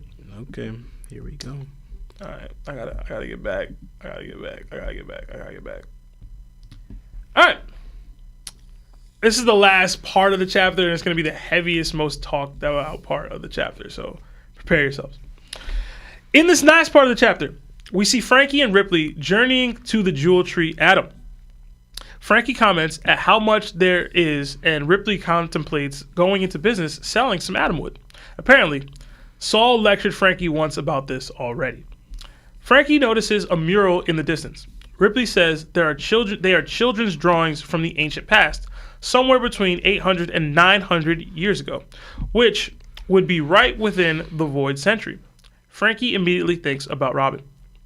Frankie also notices that not all the people in the drawing resemble giants. Ripley comments that there have been wars between races, but never any true cultural exchange, in which we see why she comes to terms with the idea that this is simply a child's dream. We shift over to the Walrus School and the Owl Library. Robin finds the Harley. Apparently, all the various myths and legends of Elbaf were created based on this original text. Saul does explain that there are many different interpretations of it. He also continues that the sun god that the warriors of Elbaf believe in has a different personality depending on who is telling the story. Robin asks to read the Harley, to which Saul says, of course. Saul reveals that the story is split into 3 chapters, and that the 3rd chapter details the world we live in today as if it was some sort of prophecy. In all the stories, the legend of Nika is depicted as one who is always laughing to the rhythm we've become familiar with. Saul begins to do the Nika dance. Robin begins to read. As we pan to the next page, we see Frankie's face completely shocked at the mural he's seeing up close now. The mural reads, "The first world." Oh, hold on. Sorry. 1 second. Frankie stares in awe. Actually, no. Yeah, I'll read it first. The mural reads, "The first world, within the earth there was a fire. There was fire. Mankind succumbed to the greed and touched the forbidden sun. The enslaved prayed, and the sun god appeared. The earth god raged, and with its serpent of hellfire shrouded the world in death and darkness, and they will never meet. In the second world, within the void there was breath. The forest god tamed demons, and the sun spread the fires of war. Those of the half moon dreamed. Those of the moon dreamed. Man killed sun and became god. The sea gods stormed, and they will never meet." And the third world reads, "Within the chaos there was emptiness. The inconvenient remnants recall the promised day and hear the voice of the half moon. The sun god dances and laughs, guiding the world to its end. The sun returns and brings a new morning, and they will surely meet." Frankie stares in awe as we see an insane double-page spread depicting what seems to be illustrations of the fall of each of the worlds in the Harley. We see laborers working in a factory, an injured giant serpent, a moon, ships that resemble the Ark Maxim and the Noah, someone wearing a crown, a giant tree, another giant beast that may or may not be breathing fire, and several races all working together to fight another giant being that is holding a fireball. These races and groups seem to include the Fishmen, a giant robot, the Wano samurai, the Minks, the Tontatas, the Giants, the Ancient Giants, the Lunarians, the Sun God Nika himself, possibly the Mermaid Princess, and more. The giant fire-wielding creature also seems to have 6 or so allies, and the entire mural is engulfed in flames. What did you think of this final part of the chapter, Lawrence? Okay. So, one, I started cracking up because Ripley looks like she's holding a toy. Yo, facts! It looks like she's playing with a toy robot. I was like, yo, because Frankie's big but nowhere near the size of a giant, so it looks like she's just playing with a toy robot or whatever, so that crashed me up, right? And so now, the fact that I find it very interesting, I wonder if that's true, that kids drew this, right? And because how could they draw something this in depth as about the future? Like who are authoring on this? I'm not sure if it's kids, you know. I think it was told because the drawing looks very kiddish, like a kid drew them, like whatever. But I think it was more like because they're carvings, so carvings may not come out the best drawing wise depending on who's doing it, right? But I believe this is a message, obviously about the past and the two futures, right? Or the past and then the past, I should say, because it happened. If was Ripley saying if the carvings happened during the Void Century, it's a carving of the past from that time, the present of the Void Century, and the future of what's supposed to come, right? So, how they're able to do this, it could be the voice of all things, maybe even, I doubt, an ability that helped them do this, but something led them to, I guess, foretell this. But I don't necessarily believe it was kids because she thought, because the shared cultures and everything, right? She thought, who would have thought they'd never exchange cultures like that, right? But I don't believe kids drew this, right? Now, the Harley, right? To me, I guess this answers the question of the book that Kuma may have been holding this entire time was probably this ancient text.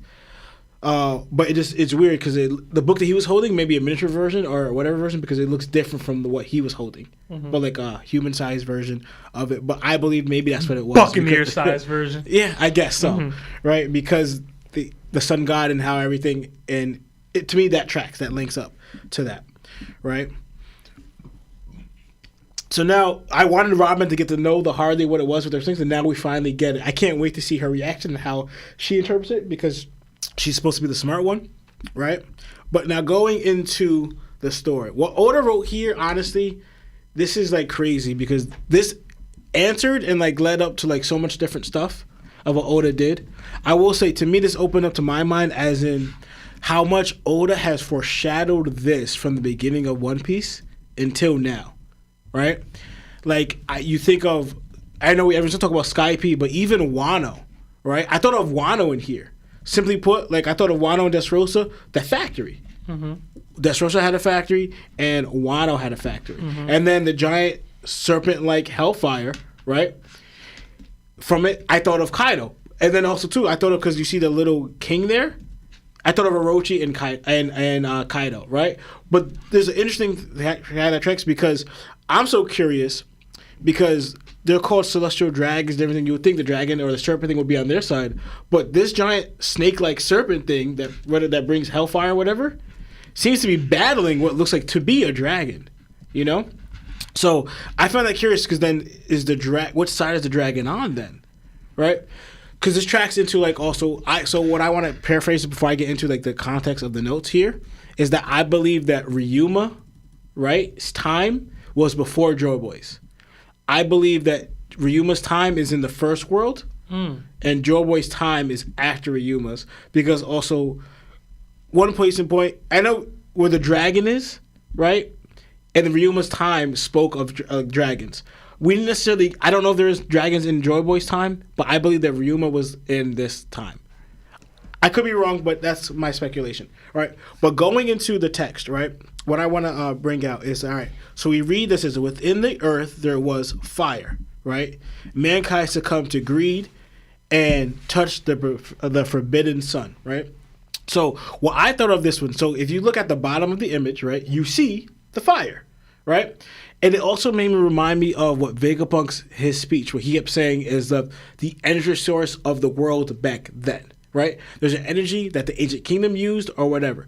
I'm not saying that it's the same as what the Ancient Kingdom used because I don't believe that. Obviously, to me, the group here, right, that touched the forbidden fire, right, is a group that got greedy, wanted more power, and then touched it and consumed it. Because now, if you look at the bottom, we see the fire, they're mining it, right?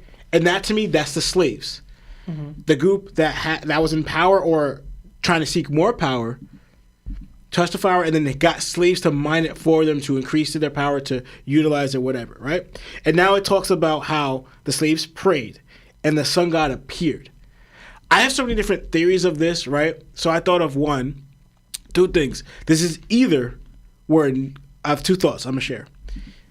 Either Nika isn't like obviously like a real god, but was created, right, through them, right? Or like they gets created through them, through the people, right? As in someone came that, or this is the spawn of the first ability, I believe. Like for example, how we got Joy was the first pirate. I believe that either the Nika fruit was the first ability that came to fruition where it appeared, right? Like, for example, you have people saying that, I wish we had like a white shining armor, a knight to save us from this. So you know how they would envision someone like that could do anything, like kind of like Superman, you know, someone that could save them from this and that. He's able to do this and he'll make us laugh or whatever, right? And then through that, created Nika, or through that it was in line with someone that already existed that came to be existence through Nika, through being the first ability. Then someone got that, right? And then got that and then he appeared, right? And then now we see from going by this text, the earth god raged. So we get here Nika's enemy, or the ones who was enslaving them, or someone who's claiming to be a god or a ruler, is this earth god person. Right? And with his serpent like fire, he had this giant beast with him, and goes back to like Ryuma's time, where like if you remember that I guess the manga with Ryuma, you had people controlling or using or manipulating dragons, right?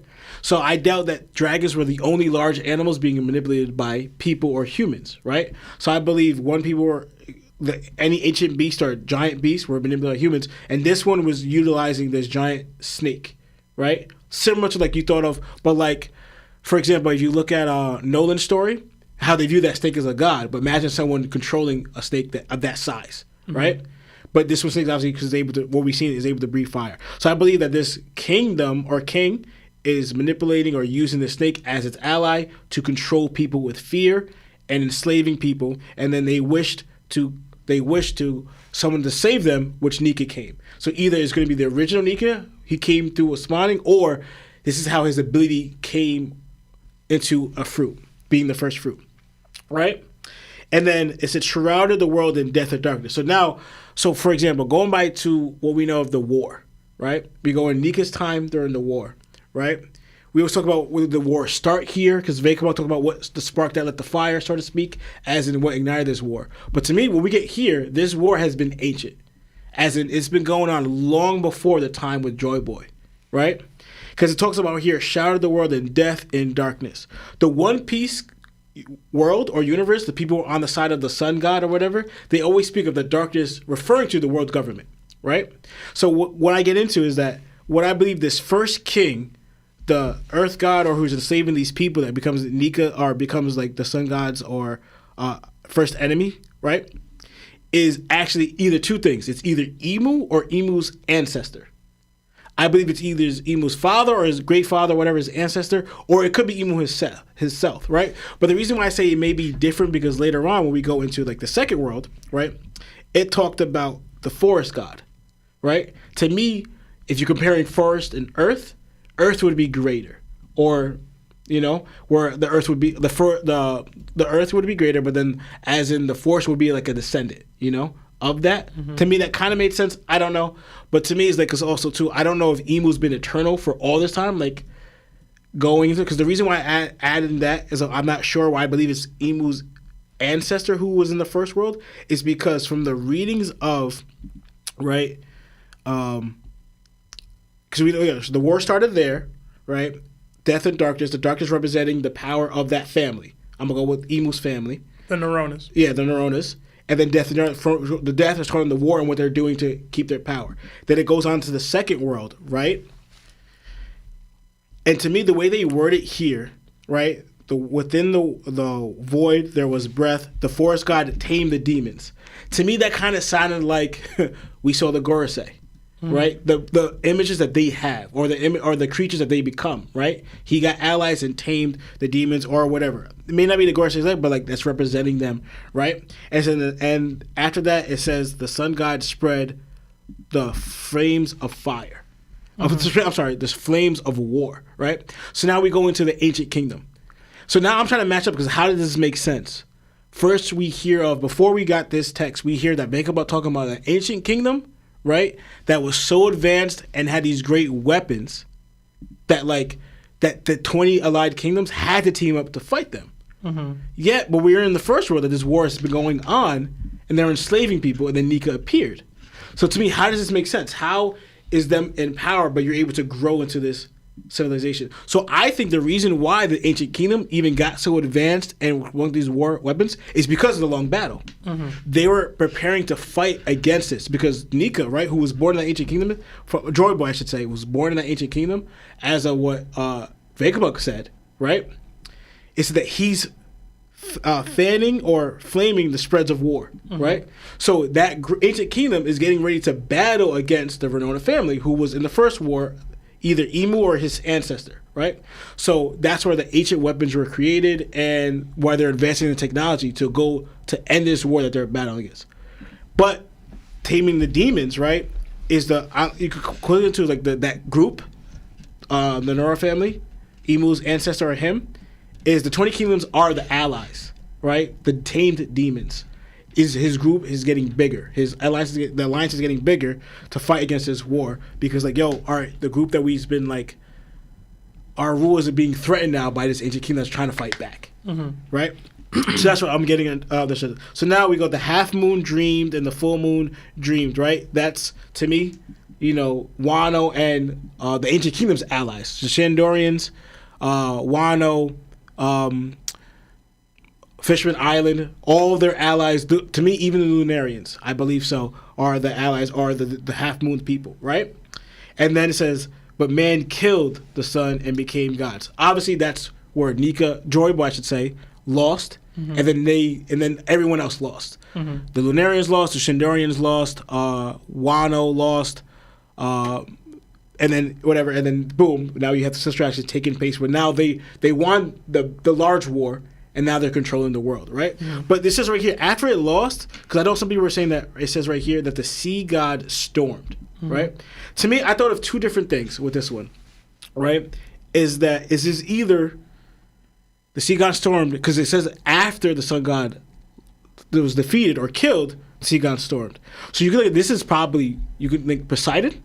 Poseidon's a god. You could think that this is the mermaid princess, the Poseidon, whatever. She stormed because she lost her friend in Joy Boy or Nika, whatever. Or to me, I kind of thought of it stormed and everything, because the first translation when I read this, it reminded me of the spawn of abilities. In the first world, I said that Nika the Nika fruit was the first ability. I believe the second world was the spawn of all the other abilities. So I thought of that, and it raged because now apparently the fruits are like what Vegapunk saying, against Mother Nature, and why they can't swim or everything. So I thought of two things. It's either Poseidon, or in another way, it's actually the enemy of the created of abilities. So that's what I thought there. And then that's what I thought. And then lastly, the third world, you already get it. The remnants, the D clan, and all their allies and everything that. So I'm not going to touch too much on that because I've been talking enough. And I want to hear what you got to say because for time-wise. But yeah, that's what. Oh, I'm sorry. Before I stop talking, I guess I can let you go. Lionel shared me his notes because he couldn't be here and he wants me to read them. Do you want to go? And I read because I've been talking for a minute. I can go. Yeah, go. It's crazy. Lionel takes notes on episodes that he not at. But when he pull up, no notes. Anyway, I had a lot of thoughts. I did. A lot of shared thoughts that you had, but I did take a bunch of notes. So I broke them down into the three worlds. So, based off of the text of the Harley, mankind submitted to greed and touching the forbidden sun could refer to the mother flame. You had alluded to it a little bit with Vegapunk. It seems that they do have this engine that sparks, that was the engine that sparked a lot of Vegapunk's creations currently. In the current story, it could have been the same for the Ancient Kingdom, and even before that, potentially the first world. We see a factory and laborers working there. The enslaved praying reminds me of Who's Who talking about Nika to Jinbei way back in Wano. It also reminds me of Vegapunk's creation of Devil Fruits theory. So Vegapunk said that if enough people believe in something, it will spawn a Devil Fruit to create something. So maybe that's how you talk about the first Devil Fruit in general. People talk about come from a tree and things. Maybe that's how the first Devil Fruit came to be. And the first ever Devil Fruit, like you said, was actually the Sun God Nika fruit because so many people had been enslaved. And I was wondering about this. I know there's slaves now in One Piece. Apparently, there was an entire era of slavery. The Tontadas spoke about it in Dressrosa. We don't know exactly when that is, but for this text saying that like the enslaved prayed, there was this era where there was enough enslaved people that they prayed, and enough of those prayers came to be where a devil fruit was spawned from it potentially. That's my working theory right now, kind of in conjunction with what you were saying. Right. The giant serpent, I think, is actually the red line. So whether it was always just the red line or if it's become that is another conversation. But in Little Garden, chapter 129, Dory and Bragi referred to the giant serpent being soaked in blood. The red line covers the entire world, and it breaks the sea off into 4 different seas with a small strip that leads to the actual creation of the Grand Line and the New World. To me, the ending of this says, and they will never meet. Is it possibly because it's impossible for all these people to meet because of the red line separating the seas? That's kind of my surface level thought process of what happened there, because I really didn't understand and they will never meet and why it kept getting repeated. So I was trying to find answers as to what that could mean. The separation of the red, like the seas in the red line, could be what that they will never meet. That makes sense. Is. Also, I was doing a whole lot of scoping on this in my live stream with Taku and Broker and afterward. If you count all of the laborers or slaves that are on the little inside track and into it, right? There's about 19 of them and one person with a crown that's in the minor distance. There's 20 kingdoms. One of them broke off and became the Nefertaris, etc., and one of them seemingly became the 𝐼𝐻 dynasty. Yeah. Is this showing that the 20 kingdoms working together, you know what I mean, to overthrow the ancient kingdom? I don't know. Maybe I'm reaching with that. My mind went to that because I was counting. If you count like all those people, like it's 19. Going to the fire and picking them up? Going into the fire. There's also people in there on a ship. I didn't count those two people in there originally. I saw the Arc Maxim. I saw the Noah. I saw the animals there walking into there. I was like, yo, there's so much imagery here. It's just hard to get a full grasp of what it is. But that piece might be a stretch because to me, in general, I think the emu piece is the second world. But to me, if I had to break it off into different sections, the first world is referring to the creation of Sun God Nika. Yeah. The second world is the Void Century as we know it. Right. Right? And emu. So I'll dive deeper into the second world. So the second world notes, it says, okay, so within the void, there was breath. I'm not sure about the void, but my mind goes to the Void Century in general. It's possible there was multiple Void Centuries that predates the one that we know about, but which kingdoms are we talking about? The forest god tamed demons, and the sun spread fires of war. My mind went to Emu and the 𝙏𝙤𝙪𝙢𝙪. So Emu being the forest god and them having this yokai / demonic kind of powers. Maybe Emu tamed those demons, and because Emu's always in the Pangea castle with the tree, maybe Emu is the forest god. Right. And tamed the demons and was able to defeat the sun god because it says the half moon people, right? I believe the half moon people are the D-clan people, right? I mean, you had mentioned like the Narians. I think those are the full moon people or the moon people. There's also the Kozukis, like you said, all the people that would be on Joy Boy's side, because it would be Joy Boy at this time, side. So the Minks, the Kozuki clan, basically any of the people that have referenced the moon at some point, right, or the dawn. It then says, man killed the sun and became God, and the sea god stormed. I had the same thought process as you. Emu's that man killing the sun, defeating Joy Boy, who would be the reincarnated sun god here, and then the sea god storming. I went to the same place where Poseidon should be the one that, I mean, just look at the results. Yeah. The whole world was flooded. Now, we got way back in the day about Joy Boy apologizing to Poseidon, which would be, in my theory, in this era, for an unfulfilled promise. So maybe this is just Poseidon's reaction to the death of Joy Boy, somebody that they loved or cared about, flooding the world to the rising sea levels that Vegapunk spoke about in his message to the world. Them never meeting again, I'm not sure what that's meant to mean, but if everybody died, it could just be Poseidon and Joy Boy not meeting again. Yeah. So like it doesn't necessarily have to be the same people not meeting or the same groups not meeting. Something ain't meeting in each of these worlds. Some pivotal point they weren't able to meet. If it's, to me, the Sea Kings, I mean the red line would be the reason for it in the first time. Joy Boy's death and Poseidon and the apology would be the reason for it in the second era. So essentially, that leads to the third era or the third world, right? To me, like you said, it prophesizes what's going to happen next and what we're seeing. Luffy will be able to accomplish this where he meets all these people and brings them all together and is able to overcome whatever evil that we're faced with at the end here. But unlike Joy Boy and unlike Nika or unlike whoever came before him, he will succeed, right? So how will he succeed? We don't know the answer to that yet, but in general, he's going to have to bring all these people together to overcome this obstacle. And there's been thousands of theories saying that Luffy will have to destroy the Red Line. There's been thousands of theories talking about what Luffy and Shirahoshi's connection will have to lead to or be, or how that will accomplish what needs to be accomplished here. But essentially them surely meeting could be Luffy allowing the world to meet by destroying the Red Line and meeting, actively interacting and coming to terms with all the ancient weapons, or just the Shirahoshi, his Shirahoshi, his Poseidon. So it's a lot. It's so much. I don't have any specific theories. These are just kind of my notes and rambling of what I think the deciphering of this is. But I had other like minor notes. I love that Frankie was the one that found this, because he's the one that has the blueprints of the Noah memorized in his head.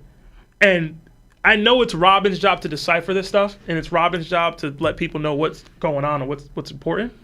But like Frankie's got to realize, like, yo, that's probably Pluton potential. You know what I mean, or whatever. Like Pluton's relevance is here. Yeah. If this is the type of stuff that's going to be happening in the live action where we are today, when he hears about the Harley, the importance of Pluton once again should be refocused. And I can't wait for Pluton to be revealed in those main storyline, because I think that's a huge proponent of what Frankie's character is supposed to be going forward. So I love that he's the one that saw this.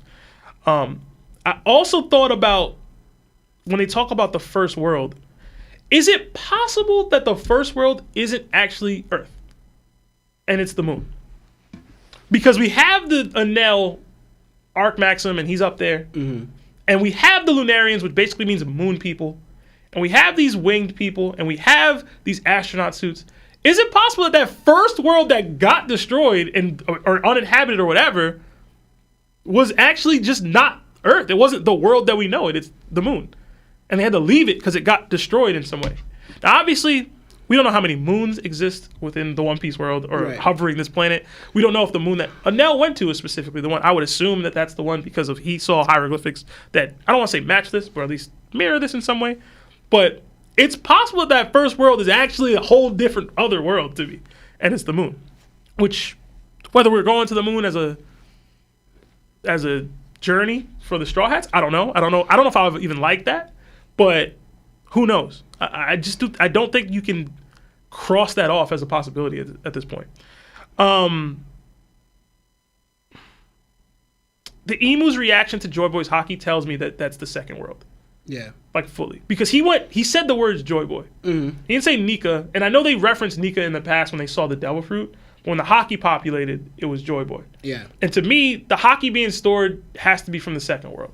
Mm-hmm. It can't be from the first world. No, it's 100% you know what I'm saying? Yeah. So that whole man overtook the sun, etc. That's gotta be what happened in the second world there.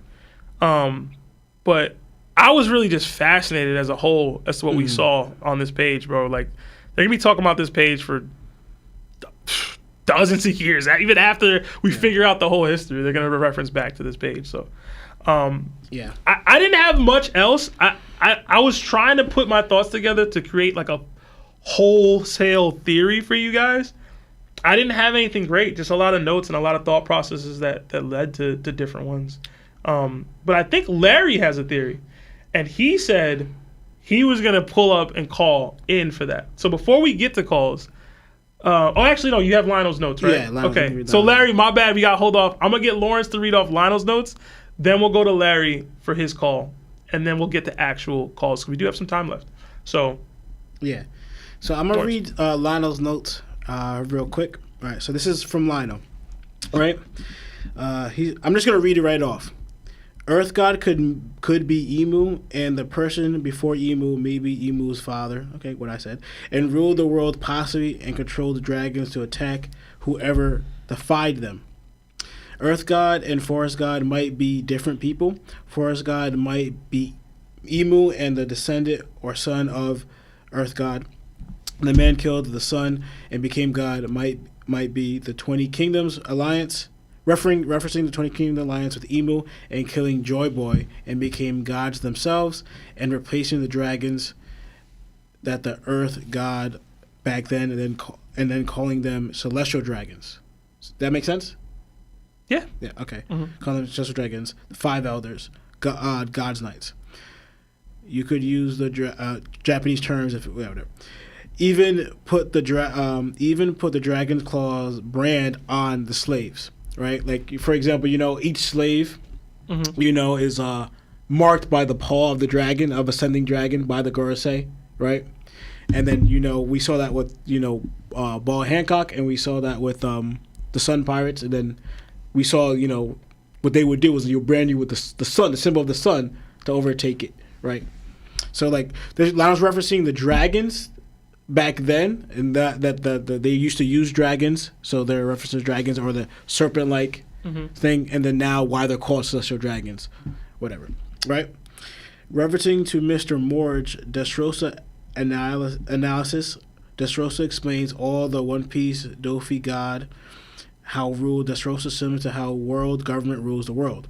A lot of key players in the arc, different races and power figures, and lot of people after the Mirror fruit, a flame power similar to how a lot of people wanted and fought after over the former Mother Flame and the first world. So you get what I'm saying? That's how he's talking about how Morge referenced that, but he's tying it to now because obviously that video was before the newest chapter here, saying that how it referenced the Mera fighting over that Mera fruit, referencing how back then in the first world, how Oda foreshadowed that. That's what I was trying to say. Oda foreshadowed this with _ʟ𝙪, the tournament in the Coliseum, where everyone's fighting for the flame, the Mera, and how everyone was fighting over that forbidden power of the sun in the first world with _ʟ𝙪.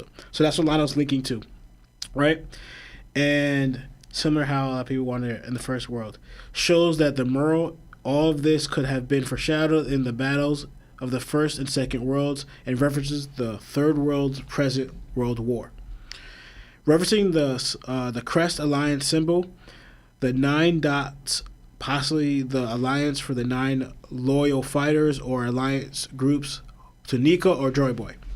Odin with his loyal 9 Scalpers battling Kaido, a powerful dragon, and them losing could also be a foreshadow of the battle back then, and the prophecy future someone will come to finish in the war. So how that's what I was talking about too. Wano foreshadowed. It all just foreshadows everything. Yeah, that's what me and Lana were noticing. Everything foreshadowed, but like just like how Joy Boy lost, Odin lost, but someone later on, Luffy, is going to come and defeat this dragon and Orochi, the king, with his people, right? The same way how the Murrow showed that's going to happen in the future. The first world, that Nika lost, and then in the second world, Joy Boy lost. But then there's going to be someone else who's not going to lose and do it. And that's what Wano showed. Odin and his 9 Scalpers represented the 9 dots on the shield, with Nika and his crew fought and they lost, right? So that's what a lot of comparing to, right? Yeah, and also some of the ships look like Enel's cover story arc on the moon. Half moon and full moon might be the D's, and the moon might not be referring to Imo according to the Murrow. Yeah, talking about how how everyone kept talking about like, all right, Nika's the sun and the moon or whatever, as in Imu's the moon. But what we're getting here, the moon, Lano's pointing out, the moon was never really pointed as to a bad thing in the One Piece world, right? Yeah, not so much. It's been a positive almost exactly. By everybody. The crescent moon, half moon. So it's like moon is kind of showing that it's more like an ally to the sun, right? So it's more like now we're seeing that from the Murrow, it's more like the Earth God and Force God are the enemies of the son of Nika and his group, right? So that's the Los that Lino had. And it's funny, I thought of like the arc. If you look at the Murrow, the arc that supposedly resembles what Enel had, you see the lightning, it looks like it's striking at whoever the king is. Yeah, so a lot of Luffy's enemies in the past, besides from Rob Lucci, become his, not all of them, become his allies later on. So I don't know how it would feel if Enel came and he's on Luffy's side. You know, that would be, I don't know. But yeah. So we don't have a lot of time left, but I want to share, that was Lano's thoughts. So you're trying to get Larry? Yeah, let's get Larry in here. He's already sitting in the TOPT call, so let me unmute and let's hear what Larry has to say about this chapter. Larry, you here? Yo. Hey. What up, bro? How is it over there, bro? What up, chat? What's good? See, I ain't had a good internet like you got. I couldn't call in, bro. I ain't had a chance. Hey, listen, man. You're on your Dr. Umar wave, man. I forgot the Snow Bunny Brigade is happening as we speak, man. All right? Yo, guys, listen, man. I've been listening in, and I'm going to keep it a buck, bro. I have no theory right now to give. And I'm sorry. I'm super sorry.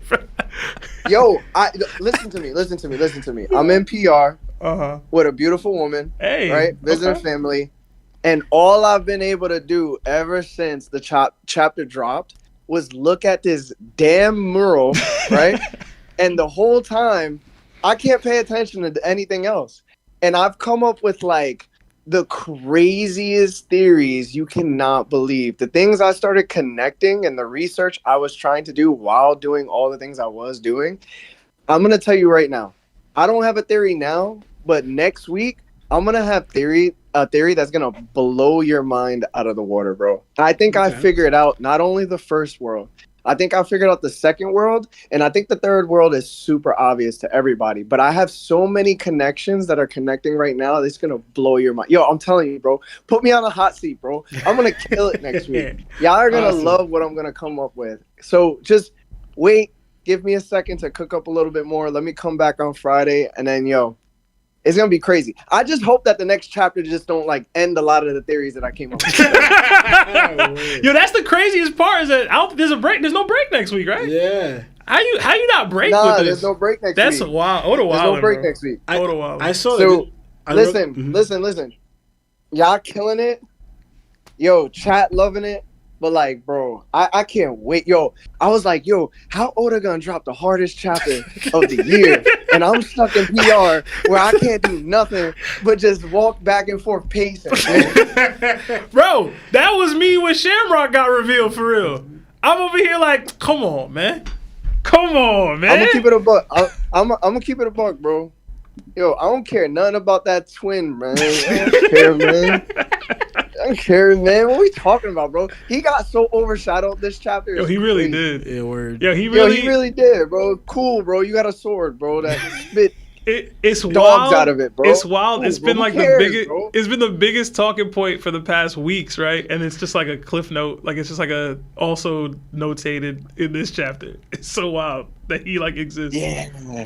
It's so you know, crazy. It's crazy too. I didn't read the unofficial trans because I was busy. So I ended up reading the official trans the day it came out, and when I read it, I just looked around me, and I was like, bro, what are we experiencing as a community right now? Like, there is no other mangaka, there's no other anime, there's no other manga out right now that is giving you this type of quality, bro. There's just no way. Like the provocation that's happening is crazy. Not only that, but the theories that everybody's been coming up with. It's like, yo, we all like. I was explaining this, right, to somebody else, and they were like, yo, I don't know what's going on, but this sounds crazy because it could give so many interpretations of what's happening, and it's like.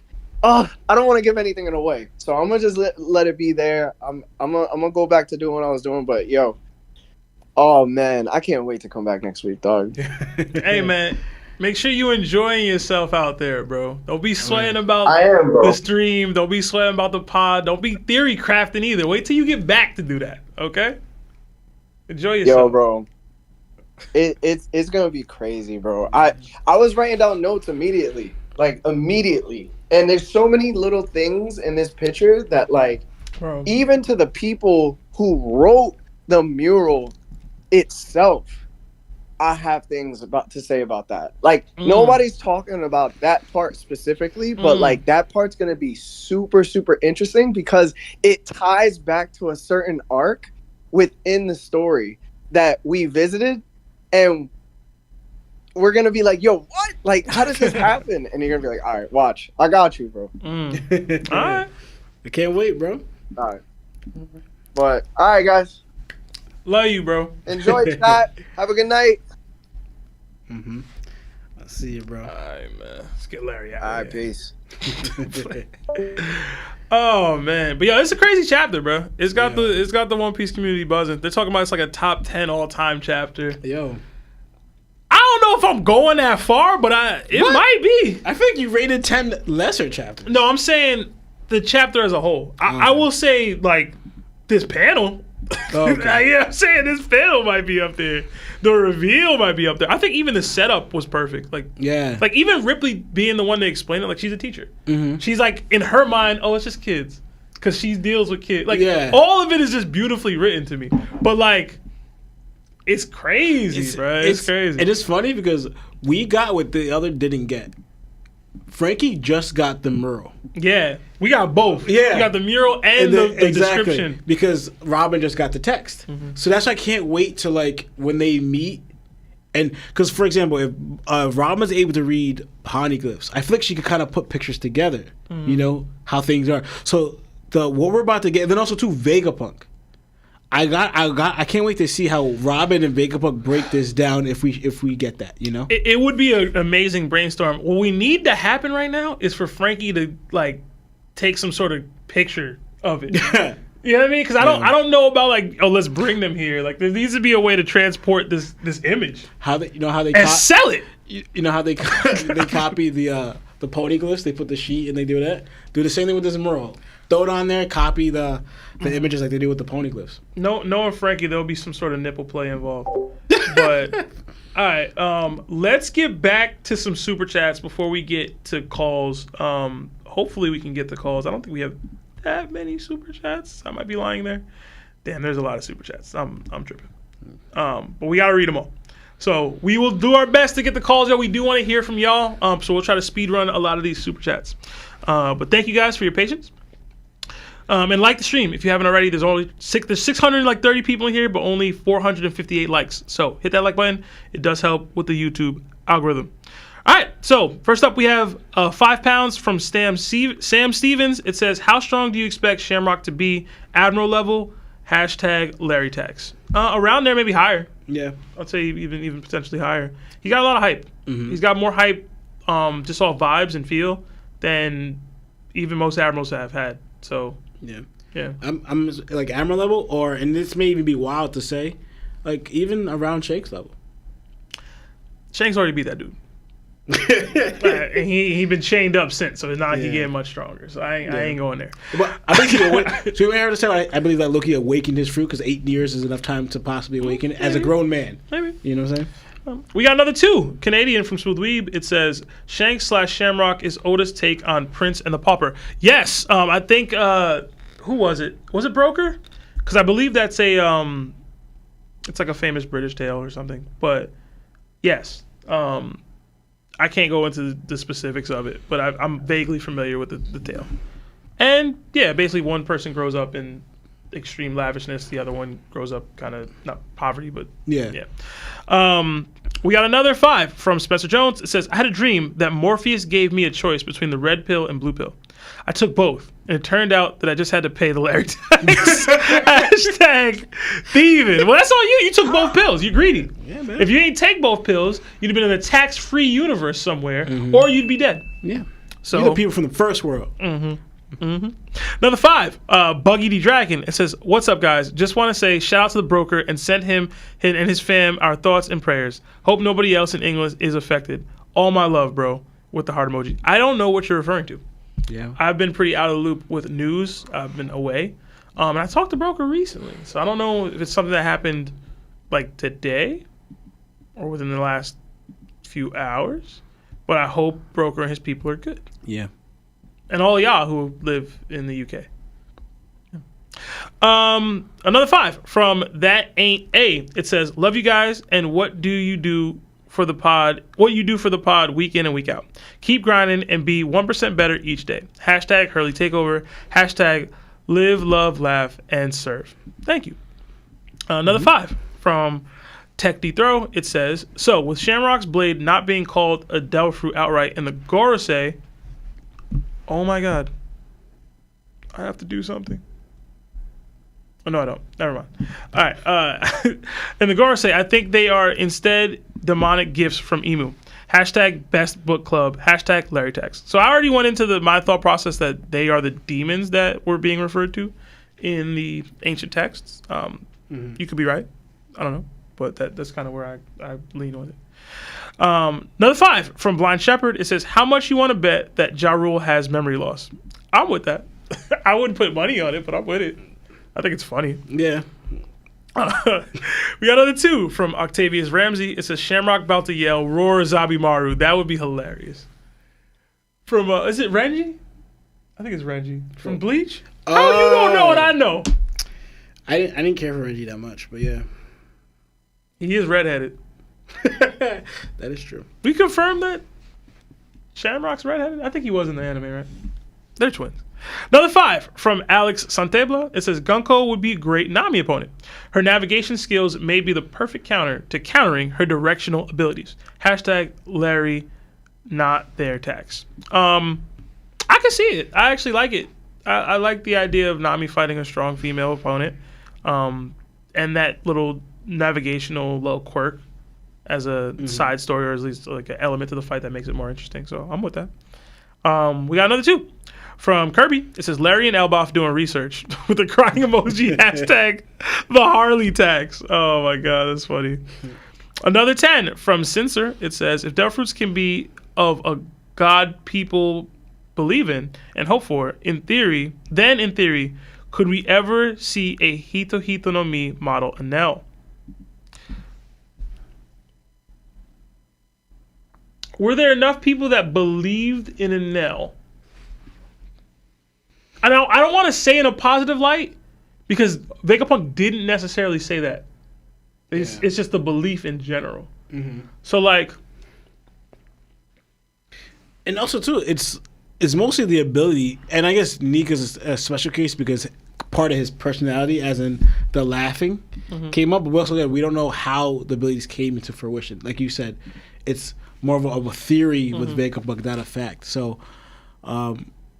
And Nell's ability, we saw the lightning thing, but it's not necessarily his. That's something he also ate. I don't see how his personality would merge with the ability. So you get a Nell with his personality with the ability. We really go down a lot of slippery slopes, right? Because like, why doesn't the Joy Boy fruit exist? Yeah. Because like the Nika fruit exists and Joy Boy seemingly ate it and utilized it, but then a lot of people, likely more people that even knew Nell exist, seemingly believed in Joy Boy, and there's no Joy Boy fruit unless Emu ate it. That's what I was gonna say. That's what Loki ate. Hey man, you never know. But I would say no on Enel. I don't think it's enough people. To be honest. Yeah. Another 2 from Wise Life Jody. It says, "Will Divine Departure be Shanks' strongest attack?" I hope not. Yeah, I don't think so. That'd be whack, bro. Strongest attack against Kid? That's crazy. Nah. Yeah, bro. I'm off that. Another 5 Australian from Teabag. It says, since the whole cake wasn't the island they were supposed to go through the log pose, will they go again? Also, Dressrosa ain't Zoro ain't beating current Sanji. Oh, I agree. Y'all said that last chapter. I wanted to crash out, bro. Y'all was wilding, bro. We say what? Yeah, I was talking about Dressrosa Zoro would beat current Sanji. You're out of your mind, bro. Out of y'all's mind. I don't remember if it was you and Larry or who, but y'all was tripping for that. And y'all should be ashamed of yourself. Anyway, I'm good on going back to whole cake personally. Like I'm all the way good on that. I don't care about that. Big Mom gone. Katakuri basically irrelevant to me, unless he's spinning for pudding, and I don't need us to go back to whole cake for Katakuri to spin. Like just spin, bro. So, well, why would they go to whole cake? What was the thing he said, or just to go? Oh, the fact that it wasn't on the log pose, so like technically it could repopulate on a log pose. No, they haven't. Luffy already experienced that adventure, so to speak. Yeah, so bro. he would be like, no. The fact that it was Luffy means we're definitely not about to go back. To me, anyway. Yeah. Although it is food, it is basically an island full of food. So maybe. We did get another Nakama join the ship in James Montenegro. So welcome and enjoy all the emojis that come with being a Nakama. We got another 5 from Euros from the Real Prox Gaming. It says, do you think that Who's Who is like Oolong from Dragon Ball, kidnapping women for his own pleasure, however they're having the time of their lives? I would like to think so, because I mess with Who's Who, and if he's a little less of a douchebag, that would be great. But he's pretty douchey, so yeah, probably not. Another 5 from Kirby. It says, Shiki has that robe on in Strong World. Also, in his cover story, hashtag not Gabon Gang. Hashtag Scopper #1 hater. Hashtag Hurley supremacy. Kirby, you coping. And it's okay. Because I'm a cope king too. But you're coping. And I need to tell you that. From one cope king to the next. You is coping right now. Another 5. Canadian from Smooth Weeb. It says, Whitebeard specifically said, your face reminds me of that man. If he'd said, seeing you reminds me of that man, then it could be Roger. But it was his face. Oh, I know. You don't got to tell me, dog. I'll text Lawrence's number out so y'all can text him directly so he can understand it. But he not understanding it. I'm not going to text Lawrence's number out, but I should. No, you shouldn't. I totally should. No, you shouldn't. I totally should. No, you shouldn't. There's no reason to do that. There's no reason? No reason. No reason? We'll wait and see, bro. I still stand by what I say, bro. You can stand on it. It's fine. Stand on it's fine. Just bow when you're wrong. I'm not gonna. I'll bow. I'm not going to actually do that. Just take the shades off then. No. Another 5 from Alex Herrera. It says, are we going to see Shamrock trying to influence Luffy about the world government or drop some world government lore to Luffy like Shanks has influenced Luffy about pirates? I'm good on that. I'm not trying to see him try to convince Luffy that the world government is good. Luffy will smack this man in his face. Like, what are we talking about? We would be wasting panel time on that. And what are we talking about? And bro? also, too, I don't necessarily like think that the world government thinks that, like, in a way, like they're like we're good. It's like we do what we want. Yeah, It's they're like not trying to that, convince people that they're in the right. Yeah, At least to this point, anyway. Yeah, it's like you either get down or you lay down. And when they do, it's the Marines trying to justify anything that they've done. It's not Right. the world. The world government don't be caring. Yeah, at all. It's their right to do what they want with the world and the people in it. The Marines be like, hey, we had to do this for this and this and this. Yeah. The world government don't care. Another 2 from Alex. It says, if Seb is wrong, he has to do the truffle shuffle. I'll do the truffle shuffle. I'll agree to do the truffle shuffle if Lawrence agrees to take the sunglasses off. Why you want me to take my shades off, man? The people need to see them eyes, man.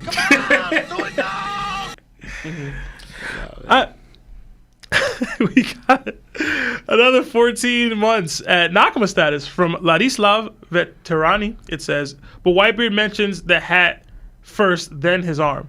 He mentions the face, then the hat. Shanks then mentions, then the arm, if I remember correctly. But I have to go back. Because he mentions the face the second he sees Shanks. It's not like they start any other additional conversation. He sees Shanks and it's like, man. How would Whitebeard know that he's Garling's son? That's what I'm just like. But that's the point. He doesn't say anything about Garland. He just says, yo, you look like this dude. It's so surface level. Y'all add more to it because of the reveal that came later. The statement was extremely surface level, bro. It just was. Anyway, we got another 2. Canadian from Morningstar. It says, Don to Don, Scooper, now Lufa. Wow. Yeah, it's been a rough day of name dropping here. Another 5, Canadian from Smooth Weeb. It says, Gabon should be somewhere they have to go, like Reverse Mountain and Sabaody. In my opinion, Elbaf isn't a must as much as Lodestar is for reaching Raftel. Well, one, I could agree with that. But seeing how, like, the Harley is here and this mural is here, it is possible that it's needed. And it's also possible that Gabon found out that it was needed through his travels. So it's also possible that he be leaving sometimes. And that he just happens to be here because his baby mom's is here. You know what I'm saying? Like, I don't know that. To me personally, I've never really jived with the idea that Roger has placed all his people in these places. Yeah. I don't like the impact, infringing on their wills in that way. Like, to me, Roger's more about freedom than that. So am I telling Rayleigh that he has to stay here on this island? I'm telling Gabon that he has to stay here on this island. I'm telling Crocus that he has to stay. To me, those people did those things of their own volition. Word. And wanted to do it because they believed in the future, et cetera, et cetera. I don't think Roger duty-bound anybody to go stay somewhere. If Rayleigh want to leave and go smash his girl or whatever, he can do that. If Gabon want to leave and do whatever he want to do, he can do that. Roger's not forcing anybody to do anything from beyond the grave, like, especially not beyond the grave. But I don't think that's the kind of person Roger is. Yeah. Maybe that's me. Maybe I'm wrong about Roger. I don't see that. These people would have been doing these things of their own volition, but that doesn't mean you can't travel. Like, you're not gonna be duty bound. That's Marine stuff. Yeah. Like, that's world government stuff. I'm a pirate. I'm an ex-pirate at that. If I want to go somewhere, I'm going there. If I want to be on Elbaf, I'm going to be on Elbaf. If I want to be on Sabaody, I'm going to be on Sabaody. Hopefully, I run into Luffy. That would be great. Hopefully, I run into this next Joy Boy person. That would be great. But I don't know. I've never enjoyed the duty-bound stuff, personally. Yeah, and also, too, Roger disbanded them. Like, yeah, bro. And then chilled. Remember, then a year went by, and then he gave himself up. And now it's the time to go be with Rouge, right? And also, too, I think, what was it? It wasn't even when Shanks told Ray about Luffy. It was Ray's decision to do so. Because I think he even commented about that. Right. He didn't just going to take Shanks' word for it. It was because the way Luffy was that earned what Ray did for him. You know? To me, it's more dope that it's just... maybe it's prophecy, maybe it's fate, whatever. Luffy has conveniently run into these people at these different times. Mm-hmm. Because technically, meeting Crocus didn't do anything for Luffy. Yeah. Technically. He just met Crocus. Right. You know what I'm saying? Meeting Rayleigh where he did, every single pirate that's ever gone to the New World seemingly needed to talk to Rayleigh. Like, I don't know that Rayleigh's doing that because he don't, you know what I mean? Like, maybe he is. Maybe there's some element there that's doing that, but I don't know. Also, like... I mean, Gabon, we'll see if this even is him and if he does have anything that's going on here. But like, I don't know. Honestly, too, for Wise Ray, it's just to me just a business decision. If you call ships, where you gonna post up? Yeah, bro. That's just location. I guess what they would be saying in this light is that he chose this profession because it made him have to interact with basically any upcoming pirate in the world, make it to the world. And to me, no. Roger ain't asking him to do that. Yeah, no, I know why. Because the main thing is Ace was alive. If it was gonna be anyone, it would be Ace. You know that Rayleigh was going to like train or do anything for or do that for. It would be Roger's legit son, his partner, his best friend's son. It would be Ace. And for all we know, these two just never met. And Ace has been in the New World for like how long? You know what I'm saying?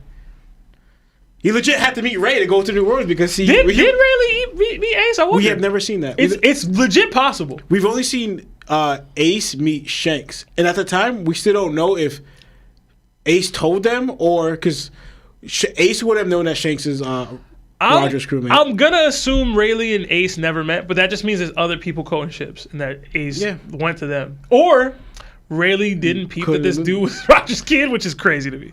That I can't agree with. Or what was it? He didn't post up there because we don't know how long Rayleigh he could have been. He could have been locked up. He could have been. Literally any reason could have stopped him from seeing away. Remember, he'd be leaving for months. He could have been away at that time. But that's my point. They acting like it's duty. They pirates, man. Yeah. They do what they want, bruh. Anyway, another 5 from Marquito. It says, my theory: Gorosei enacted one-child policy, and Shamrock was chosen above Shanks. Also, that's also why Dofi's dad wanted to leave to save both sons. I would vibe with this a little more if we didn't see that Shanks had basically been abandoned super early, and we got like Doflamingo and Rocinante were like years in. Like it wasn't like they were infants. They had lived the full, I don't say full, but they lived the full like 5, 6, 7, 8 years. Yeah. So. Yeah. That's kind of wild though. The one-child policy, like you just gonna clip the other kids, like that's kind of crazy. I don't do that because why do that though? No, I mean no. How they view it is more like they hold you as a celestial dragon. Once you leave, like you forsake your celestial dragonhood or whatever. That's where they view you differently. Yeah, I would need some sort of backup evidence for this, personally. But that would make the Doflamingo storyline a little darker. Another 5 from OTM Slick. It says, if Blackbeard can turn the whole surrounding area into darkness, how do you think Luffy is going to counter? Using Haki. It's kind of what you're going to have to do. It's going to be the focal point of that fight. One of them is hacks as hell with all his Devil Fruits. The other one is hacks as hell with the amount of Haki he can use, even though he has a Hacks Devil Fruit. And that's what's going to happen. Surrounding the area? Like surrounding what? Like the whole battlefield with darkness, I guess. I mean, Luffy can still basically fly, but because I want to bring up a point real quick. Is one because a lot of people think, oh, that's gonna take away people's abilities. But notice this. Granted, it could be anime only. I haven't checked on it.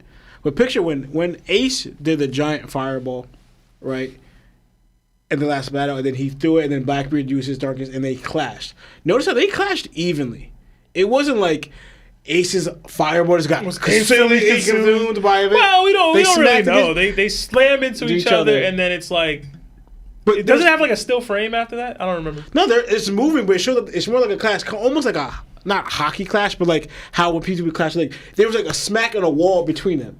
If it just went away, it should have just like went gone. Just like how when Ace's ability, when Blackbeard grabbed him. From what I've seen, the only time Blackbeard's taking away people's ability is when he like grabs them with his hand. You know. But aside from that, we haven't seen people's ability just evaporate or disappear when it touches the darkness. You know, so we got another 5 from Jay Darude. It says, Zoro, that's a nice sword. It'd be a shame if someone beats you and takes it. I can't see Zoro targeting the Cerberus sword thing. Another 2 from Diamondlife. It says, with the lore of this chapter, don't expect calls, y'all. We're trying. Another 5 from King Ray. It says, Shanks beats Stabs. Stabs got Devil Fruit Sword. Shanks got Hockey Sword. Enough said. Hashtag topped off. Hashtag busted. Yeah, I think we should be expecting Shanks to be stronger. Than, I believe, or at least they're comparable, most likely. Yeah, I think Shamrock should have both, though. He should have Hockey, too. But Shanks, I believe, is stronger. Shanks' Hockey game compared to Joy Boy, bro. Word. So, Shamrock got some heavy lifting to do to close the gap. Another 5 from Whit D. It says, off topic, Blackbeard beats Cat. Blackbeard has hacks abilities and narrative. He is relevant. What is Cat doing? Playing dolls, braiding hair with his sisters. A little disrespectful, but I agree. So, thank you. Another 2 from Marco Claudio. It says, off topic, Nunchijuro is the world's strongest swordsman. I don't know who Mihawk is. Disrespectful, but whatever. Another 5 from Michael Bass. Sebastian, I love you guys, and Larry has hot takes. If you haven't liked the video, do it now. It helps the algorithm. Topped for life. Thank you, Michael Bass. And I didn't scream that in the way that you did because you did all caps, but that's because my voice is kind of hoarse. Another 2 from Gerardo Ramirez. It says, Law, we get along. Okay, who wins, Pika or Virgo? That's just a friendly banter back and forth about a difference of opinion. For those of you that know, you know. For those of you that don't, is TikTok banned yet? I don't even know. I don't be using it. But back in the day, Lawrence and Lano had this crazy long argument about Pika versus Virgo. So, I still got Virgo. Another 2 from Dylan Perez. It says, hey Seb, what's your day name? Mine is Kofi. Oh, mine is Kwabena. I have the, yeah. I don't know if you can see that. You got yours on? Yeah. Yeah. Which one was yours again? I don't remember. Kwasi? Yeah, Kwesi. Kwasi. Yeah. So yeah, all of us have one. We made sure we got them, brought them back. We got another. Kofi is Sunday or Saturday? I don't remember. Anyway, another 5 from King Ray. It says, Larry not here. Quick, give me the keys to free all the slaves of the Larry tax. I could get about half of them free before his alarm can trigger hashtag Larry tax. Thank you, King Ray. And that was King Ray's 20th super chat, so thank you. Another 2 from Red Haired Stabbed Him. Marine top 4 versus Kaido, King, and Queen. Who you got? With a thinking mark. Question, like thinking emoji. Marines top 4 versus Kaido, King, and Queen. So you're talking about like a Kainu, Fujitora, Green Bull. Who would even be the 4th dude, right? Kizaru? Yeah, I forgot about Kizaru. Against, like... I'm going the Marine top 4, but I have high hopes in Akainu. I'm going to go Kaido and his group. Yeah? It's them in his top 3? Or It's just the 3 of them. It's Kaido, King, and Queen, so they're down a man. Yeah. I don't know what Jack was doing anyway, so he's not doing much. So Kaido could let double up, bro. He gonna have to, but the problem is he might have to do more than that, bro. He can. I believe he could. Kaido's not much of a powerhouse, bro. He's sleeping on Kainu, dog. Kaido's strongest attack, low key, is just like a Kainu's regular attack, because like he turns himself to a giant magma dragon, and like I just am that. Yeah, but you're just I just like am that though. Yeah. I just like exist as such. Okay. Whenever I feel like it. But that's not. But that's your thing though. One, you say strongest attack. That's literally all he did was just cloak himself. That was the attack he did when the tough got going. You realize it wasn't an attack, right? It was more like how you clout yourself with hockey. You clout yourself in my basic Devil Fruit usage. That's what you clout yourself with. You clout yourself with what I could do just waking up on a regular Tuesday. So that's not a knock. It's like, oh, he's able to do that. He's a freaking dragon. And then I'm not knocking you. I'm just saying I can do that. Yeah, but Sebastian, all right? So like, whatever. So then you do that, but then what's underneath? Once you get past that, right? A Kaido, he's still a monstrous tank. Yeah. Whitebeard just getting... Whitebeard. I don't know why I said that. You know why you said it. Exactly. Because Kaido just getting put. Chill out, bro. By Whitebeard. Kaido can't even put Kingdom on. Let me stop. Okay. We go down a rabbit hole and just trolling. Yeah. Anyway, another 10 from Diamondlife. It says, yo, I think Loki will tell Luffy Shanks attacked him to make Luffy feel animosity towards Shanks. I doubt that. Luffy would probably get the news of Kid and Barto at the same time, so all that can be interesting to see. I I don't think we need fake tension between Luffy and Shanks. I think the Barto stuff will just allow for them to actually have a reason to fight one another. Whether it won't be beef, but like I don't think we need fake tension. To me, anyway. And also, too, they'll forget what Barto did. Like he's not like Shanks didn't have a just cause. It's not about that though. It's about the fact that Shanks taught Luffy to fight to protect your friends at all times. Mm-hmm. What Shanks did was violate one of Luffy's friends. Technically, what Barto did was violate Shanks' friends. Technically, so they got to fight about it. And again, Luffy straight up said that he's down to fight Shanks. So I don't think we need fake tension. Yeah. You know what I'm saying? Like that's why I be annoyed at the fanboy stuff because you yourself already said, as long as Shanks ain't first, I'm gonna beat all of them. Mm-hmm. You said that, so keep that same energy. Stop all the fanboying. You know? Fight that. Anyway. But yeah, I don't think we need. I don't want to keep saying fake tension, but I don't think we need manipulated tension. Another 5 from Alex. It says, "Do you think Big Mom ever saw the Harley, and that is what began her obsession with unifying races through her one family, a childlike dream?" That would be really dope, but no, I don't think so. I think Big Mom's time on Elbaf was relatively short, and I don't think she took a tour through the. Like I don't even know if she was on that realm. 1, and 2, I don't think she saw the Harley. She didn't mention it. She hasn't seemingly alluded to anything deeper or more. Like there's no deeper meaning or context to this dream of hers. Like I think that's the point of it.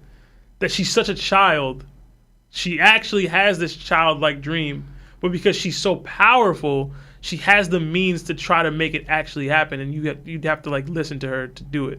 Like that's the point of Big Mom to me, where it's like, yo, whatever I say goes, right? Like that's the point of the Yonko. Whatever they say goes because they're so strong. But what if one of them was was actually just like a little kid, mentally? And I'm not trying to disrespect her intelligence, but like the stuff she wants, I want food, I want food, I want food. What if you really couldn't stop? What if you had a daughter that could beat the crap out of you? No matter what, there's nothing you would be able to do, and she's a glutton to Big Mom's degree, and you have to feed her. Like that's the point. That's the concept of the character. I don't think there's a deeper. Oh, she saw the Harley, and then there's too much. Like, to me, there's too much there for me to be saying that Big Mom had that as an element of her as well. Mm-hmm. But that's my view. I don't know if you. No, I agree. Mm-hmm. Anyway, another 5 from Kirby. It says, Enel is for sure pulling a Thanos and crashing the moon during the war. Half moon people is so tough. Oda is my GOAT. Hashtag weak at moons. Hashtag generational chapter. I was waiting for somebody to say it, man. I was waiting. Anyway, they One Piece moon is taking on a full-on war, so. And lightning being struck because Enel's ability. Hey man, a lot of weak ass moons out there. Another 5 from Craven More M's. It says, since Loki hates both Figureland brothers, will both brothers eventually hate Blackbeard? Hashtag Larry Tax. I don't know where the correlation is personally. Yeah. I don't even think Shanks hates Blackbeard. He just don't like him. Yeah, and I feel like Shamrock is not gonna like any pirate. Really, right? Right. You know what I'm saying? He only even making deals because it's convenient. Like, I don't think he's robbing with anybody. Yeah, even the way he always said that when Loki talked about his brother, he said that pirate is like, he gave him kind of like no real respect to Shanks's. He didn't call him great. He said that pirate is my estranged younger brother. So he's not gonna care about any of that. You think stuff. if Shamrock pimp slapped Shanks, he like wouldn't do nothing? Why do you think Shanks wouldn't do anything? He'd be all peace man and all that. No. Nah, I think the brother goes out the window with that. Go out the window. Mm-hmm. All right, we got another 2 from Hung Sober. It says, Top said drop and give me 50. Hashtag Larry Tax. Hashtag like the stream. Thank you. Yo, Kendrick really won 5 Grammys last night. Shout out to him. Another 5 from Alex Santabla. It says, Roger saw the truth and ran away. Dragon saw the truth and said ball up top. All right, y'all be wilding with the Roger disrespect, bro. Word, that's crazy. Hashtag Larry ran from this pod. Hashtag Diamond Hand Dragon stocks. Hey, man. What? I don't know, bro. Dragon cope. Another 5 from Dopey. It says, I'm sorry I'm late, Larry. please, hashtag Larry Tax, hashtag throbbing for Robin. If you could ask the GOAT questions that he had to answer, what would they be? Hashtag GOATA. GOAT. We get this question every so often. If we could ask Oda anything, it would be clear up. It would be, to me, it would be petty stuff to clear up like some dumb power level debate that I've had or whatever. You know what I mean? Like just for like definitive proof about something that like annoys me to hear about. It wouldn't be for actual answers like for real theories. Like I would rather we get that revealed in the story. It would be for petty dumb stuff. Like, yeah, who's stronger, Mihawk or Shanks? Like if he can give me a definitive answer, that'd be dope. Yeah. Stuff like that. You know what I'm saying? Like low-key, I'd probably ask him a scale of 1 to 10, like scale these people, like scale all these characters from 100 to 0, the way we do with the 2K ratings, and then we'd have definitive like answers as to what these power ratings would be, and he'd probably even like it. Yeah. You have a question for him? I'd ask him if Ryuma is. I'd ask him 2 questions. If Ryuma is a Conquerors, and what does it take to forge a blade? Because you only have 2. Forge a blade, a black blade. Here's the thing, though. I think I would rather get that in the manga. You think we're gonna get it? Because I think the reason I'm saying is I don't think we are. That's fair. But it's a good question. It's a better question than mine. I'm stupid. Another 2 from Kirby. It says the One Piece Mother Flame equals and Nika equal the Holy Trinity. I would hope not, but The One Piece. See. Another 5 from Jay Darude. It says Oda wrote One Piece just to say real Nikas never die. Anyway, hashtag Larry Tax, hashtag I love all my Nikas. I can't. Love you too, dog. Another 2 from Alex. It says Nika Black, y'all. Happy February. Don't tell Zoro. Yo, facts. Cause I'm black, y'all, and I'm black, y'all, and I'm blacker than black, cause I'm black, y'all. Listen, I should have worn my kufi, bro. I should have, bro. I can't. I should have, man. You gotta think, man. You gotta think, bruh. Alright? Start with the Zoro being racist theory, bro. Anyway, another 5. Canadian. From Morningstar, it says, Joy Boy, my bad, messed up. LOL. You guys take care the rest. Hashtag Sun God on top. Roger laughs. I didn't really understand that, but thank you, bro. I'm so tired. Another 5 from Sam Lopez. It says, given how fast people power up in One Piece, what would be okay for you where Smoker could be by the final war? Maybe he's training since the last L he took. I hope so, bro. He need to. I'm a Smoker guy, but I don't want him to be like Admiral level. I don't think that works. I don't think that makes sense with the story, personally. Be like Jack level. Yeah, that'd be cool. That'd be a nice little bump. Nice little bump.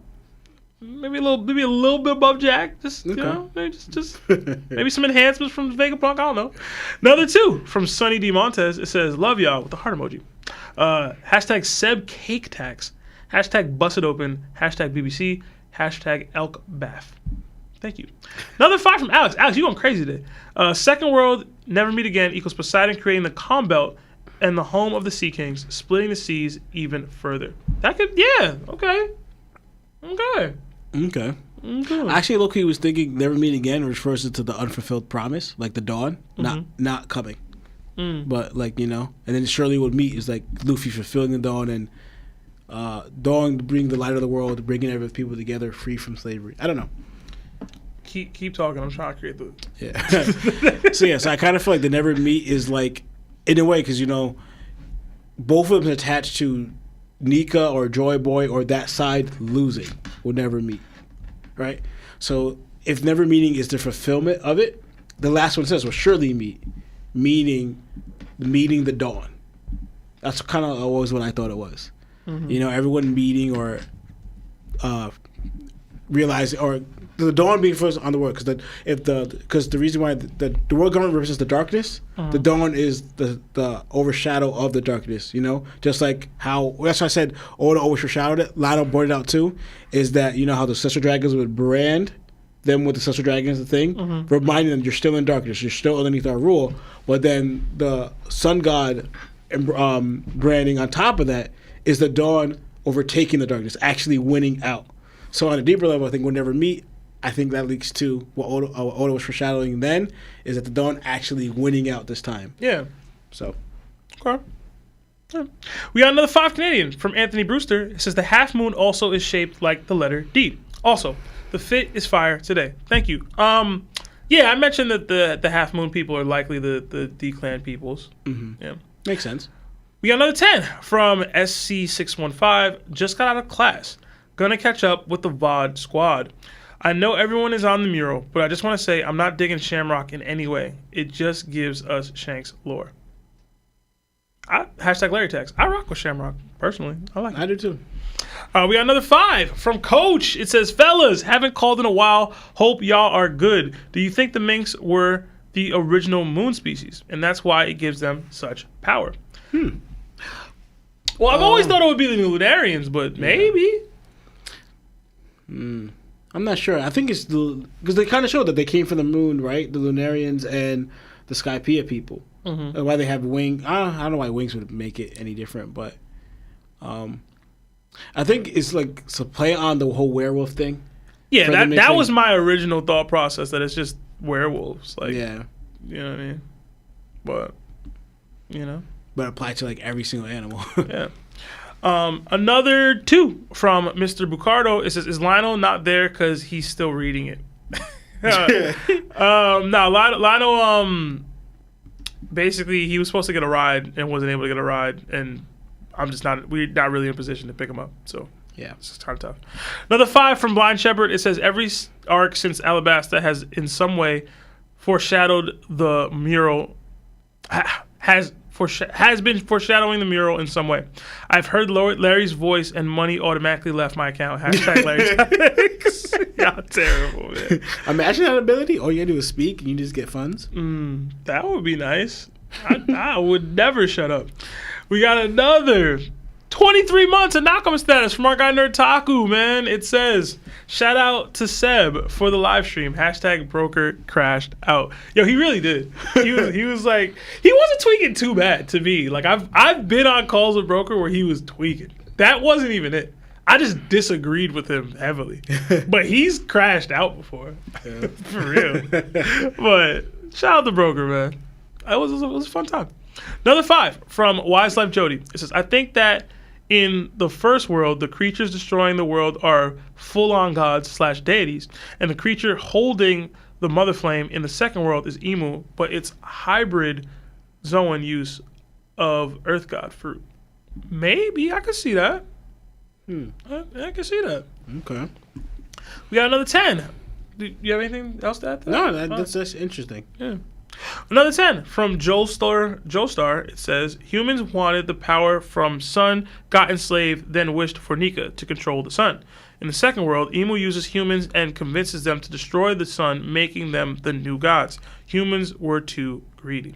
That pretty much tracks as well. Mm-hmm. That was Joestar's first super chat, so thank you. Yeah, thank you. We got another 2 from King Ray. It says, calls, what calls, y'all delusional, hashtag yapping. We're getting there, bro. We only got a couple super chats left. We got another 5 from our guy Nerd Taku. It says, paying a portion of the YouTube fan tax to white fan tax. I said YouTube, terrible. I just want to shout out to the BBC for being so supportive to the community. Love y'all. Seb, appreciate you for coming through. We appreciate you too, Taku.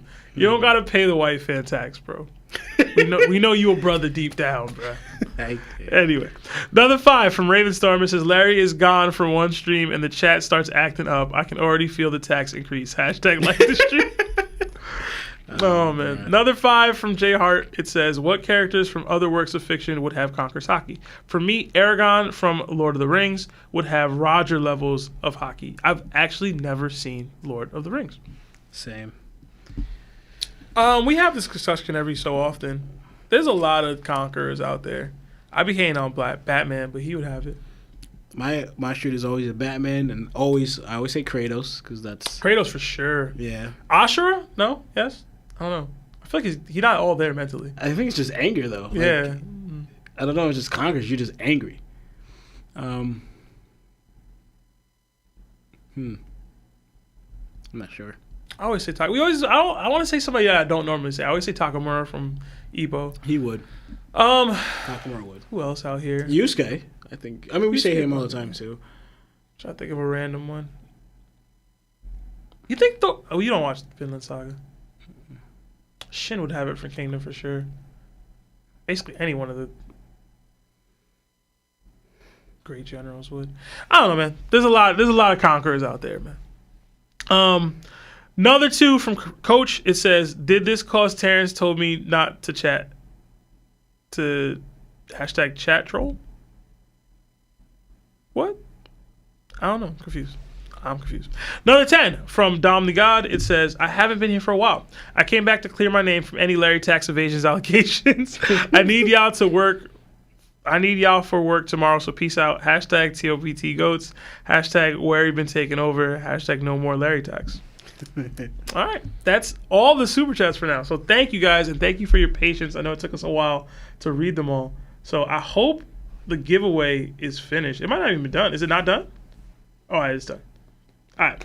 So we do have a couple here. So first off is going to be Koba 420. So Koba, come on down. If I can find you still in here. I'm not seeing Koba. I'm not seeing Koba, bro. I'm not seeing Koba, bro. Did he leave? Oh, no, here he is. All right. All right.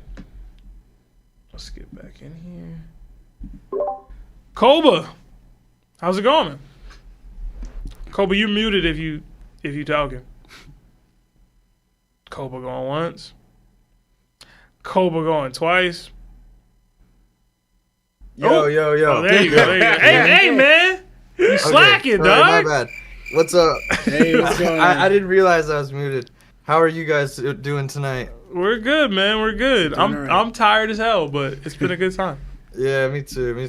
So the question I have for you is, what do you guys think's in Smoker's box that he's carrying? Yo, I don't even know if you remember this. He like popped up in like one chapter briefly when Vegapunk was giving his speech, and he was carrying something behind him. Mm-hmm. I don't know. I was like racking my brain when I saw it to like think what it could be. I had a theory that is a derivative of another YouTuber's theory, so I don't really want to bite it too much. But it's something to do with... Yeah, because I saw Attacking, he made a video of it, and it made me want to ask you guys what you guys think. What did Tekking say? Because I don't think I saw his. It's been a little bit, but he said that it could be a seraphim. He could be holding a seraphim, possibly. Okay. Or it could be a poneglyph, but that's not really sure about that. I'm more on the side of it being a seraphim, one of the seraphims we haven't seen yet. Seraphim would work. The theory I'll talk about is Parvision's. He had or at least it connects to Parvision's Karibu theory about him being a sword agent. So it's a connection with that. But do you have anything, Lawrence? I don't even remember seeing the box. I knew you wouldn't. That's why I tried to bring it back. I glossed over Smoker. Like, okay, Smoker's here. And then just kept moving. Yeah, we don't get a lot of Smoker questions, man. Yeah, I ain't gonna lie. It's hard to... Do you have a theory as to what it could be? No, I don't. I was just wondering what you guys think. But thank you for getting me in on this call. No problem, man. Next time, be aware, bruh. You feel me? You was slacking for a second there, man. Yeah. All that 420 activity you doing, bruh. Yeah, man. Nah, you're good. All right. Have a good night. See ya. All right. Next up is YoungBull Trent, the boy. Let me see if I can get Trent in here, man. Trent, you there? Trent going once. Trent going twice. Yeah, I'm here. Hey, there you go, man. What's up, bro? Again, thank you so much for all the generosity, man. Word, seriously. You be blessing us. Thank you. Hey, it's y'all do so much for me that y'all don't even know about, man. Appreciate that. Appreciate that, yeah. What's your question? Y'all do. All right, so I've been coming up with some matchups on my channel, and I just wanted to know what y'all think about this. So it is Prime, Sengoku, and Garp versus like Shanks and Ben Beckman at their best.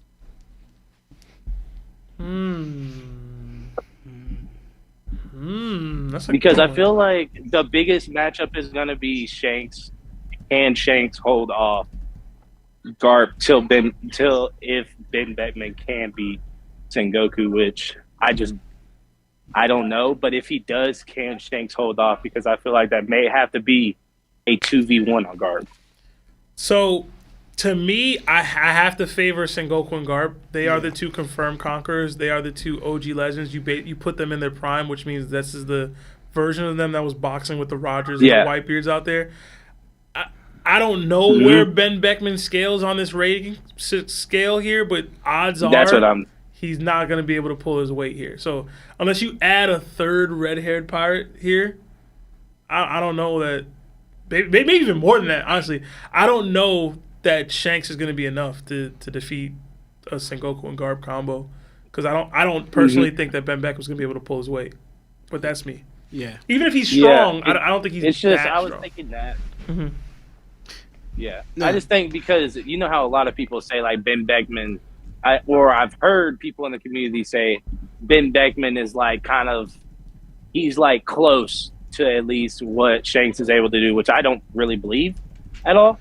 Mm-hmm. But I've heard people say like that's like his closest thing, like the closest person to getting to where he is. Not saying the margin because I don't know the margin, but he is like the closest on his crew. Mm-hmm. So I just didn't know how that would go up against like Sengoku and Garp. Right. Mostly it was just the fact of how long could they keep, Garp occupied, really, because I just didn't know if Ben Beckman could get it done. I mean, I think he got something. I just don't think he got enough. Like, we're talking about prime Garp here. Yeah. You know what I'm saying? Prime Sengoku here. Like, these dudes are probably out here wilding. They're boxing for real. Like, it would have to be like they're not just playing around. Like they boxing for real. Yeah, and it would have to be like for example, they were doing this while they kids, so pretty much. Ben Beckham is a lot older they're than doing this while they in the diapers. Ben Beckham is a lot older than Shanks, but for them to like rival, it would have to be like a comparison between Roger and Ray. You know, prime Roger, prime Ray. That's what the level of Shanks and Ben Beckham would have to be to compete with prime Garp and Sengoku. Ben Beckham, because also Shanks is still very young. He's only 39 years old. He's still to me could get stronger and reach a prime level if he's not in his prime already. You know, because they show that prime age is like Shanks almost has like another 10 years to reach his prime. Because prime age in One Piece, he ain't never gonna reach that, my guy. Prime level in One Piece could be like 47, something like that. He's getting taken out. Facts. Right. So, and then Ben Beckham is older than Shanks, like by a couple years. Ben Beckham was like 40, 50 something. So Ben Beckham should be in his prime, but the thing is we don't know how to scale that level. You could put him close to Shanks' level because he's supposed to be his right hand man, and Shanks is supposed to be this great pirate, showing to be like they're comparing him to Roger and hockey of strength of Roger and hockey of Joy Boy. So you could put Ben Beckham up there, but you can't for concrete reasons. We can't add to scale where Ben Beckham's strength is at. So I would like you guys said, right now it's leaning towards Sengoku and Garp for what we do know. Yeah, Trent. It was always dope to talk to you, man. Yes. Seriously, we really appreciate all you do, bro. Yeah. Hey, I y'all have helped me out so much. I got to give back. Hey, appreciate Thank that. you, man. I got to get another couple calls in here, but we appreciate you, bro. Yeah, thank you, Trent. All right. Hey, no problem. Thank you. All right. Have a good one. All right. Next up is Noland. Noland, come on down. Noland, rapid fire, man. I only got a couple minutes left. Oh shit, my bad. Oh, shit. Language. My fault. I just wanted to say, hold up. I gotta mute the stream real quick. Otherwise, I'm hearing myself twice. First of all, I just want to say thank you for having me on here, and I appreciate what y'all guys do. I love everything you guys do about that, and your podcasts do keep me up and help me on my long drives. I go to my family. I drive like 5 miles out. And I ain't gonna lie, bro, it helps me stay awake because a lot of time I'll be falling asleep. But to get to the point, You say Who do you think 5 wins miles? in terms of, no, 5 hours. Sorry. Oh, I thought you said. I was gonna say that's not far at all. 5 hours is crazy. Yeah, 5 hours is tough. But go ahead. Yeah, My bad. Thank you. Yeah, but here's the point. I ain't gonna lie, I come too prepared, but just to cut it short, who do you think wins in a fight? You say Prime Garp or Prime Rayleigh? I got Prime Garb every time. Yeah, I gotta Personally. I gotta go with Prime Garp. Yeah.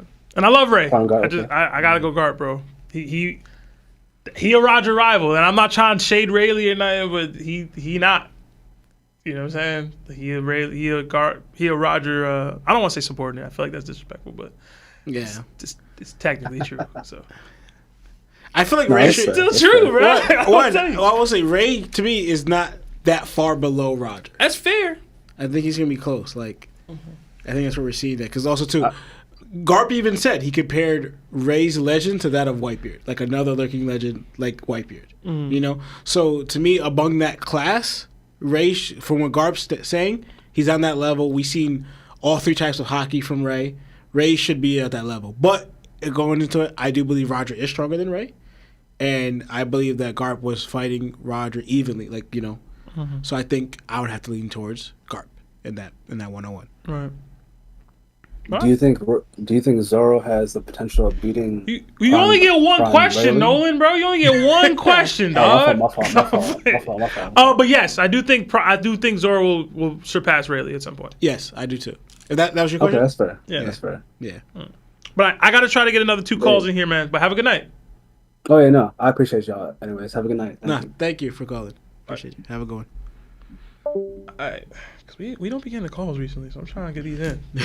I'm trying to get them in, bro. But at least let them say they peed. You rushing them off. Nah, bro. Two questions, bro?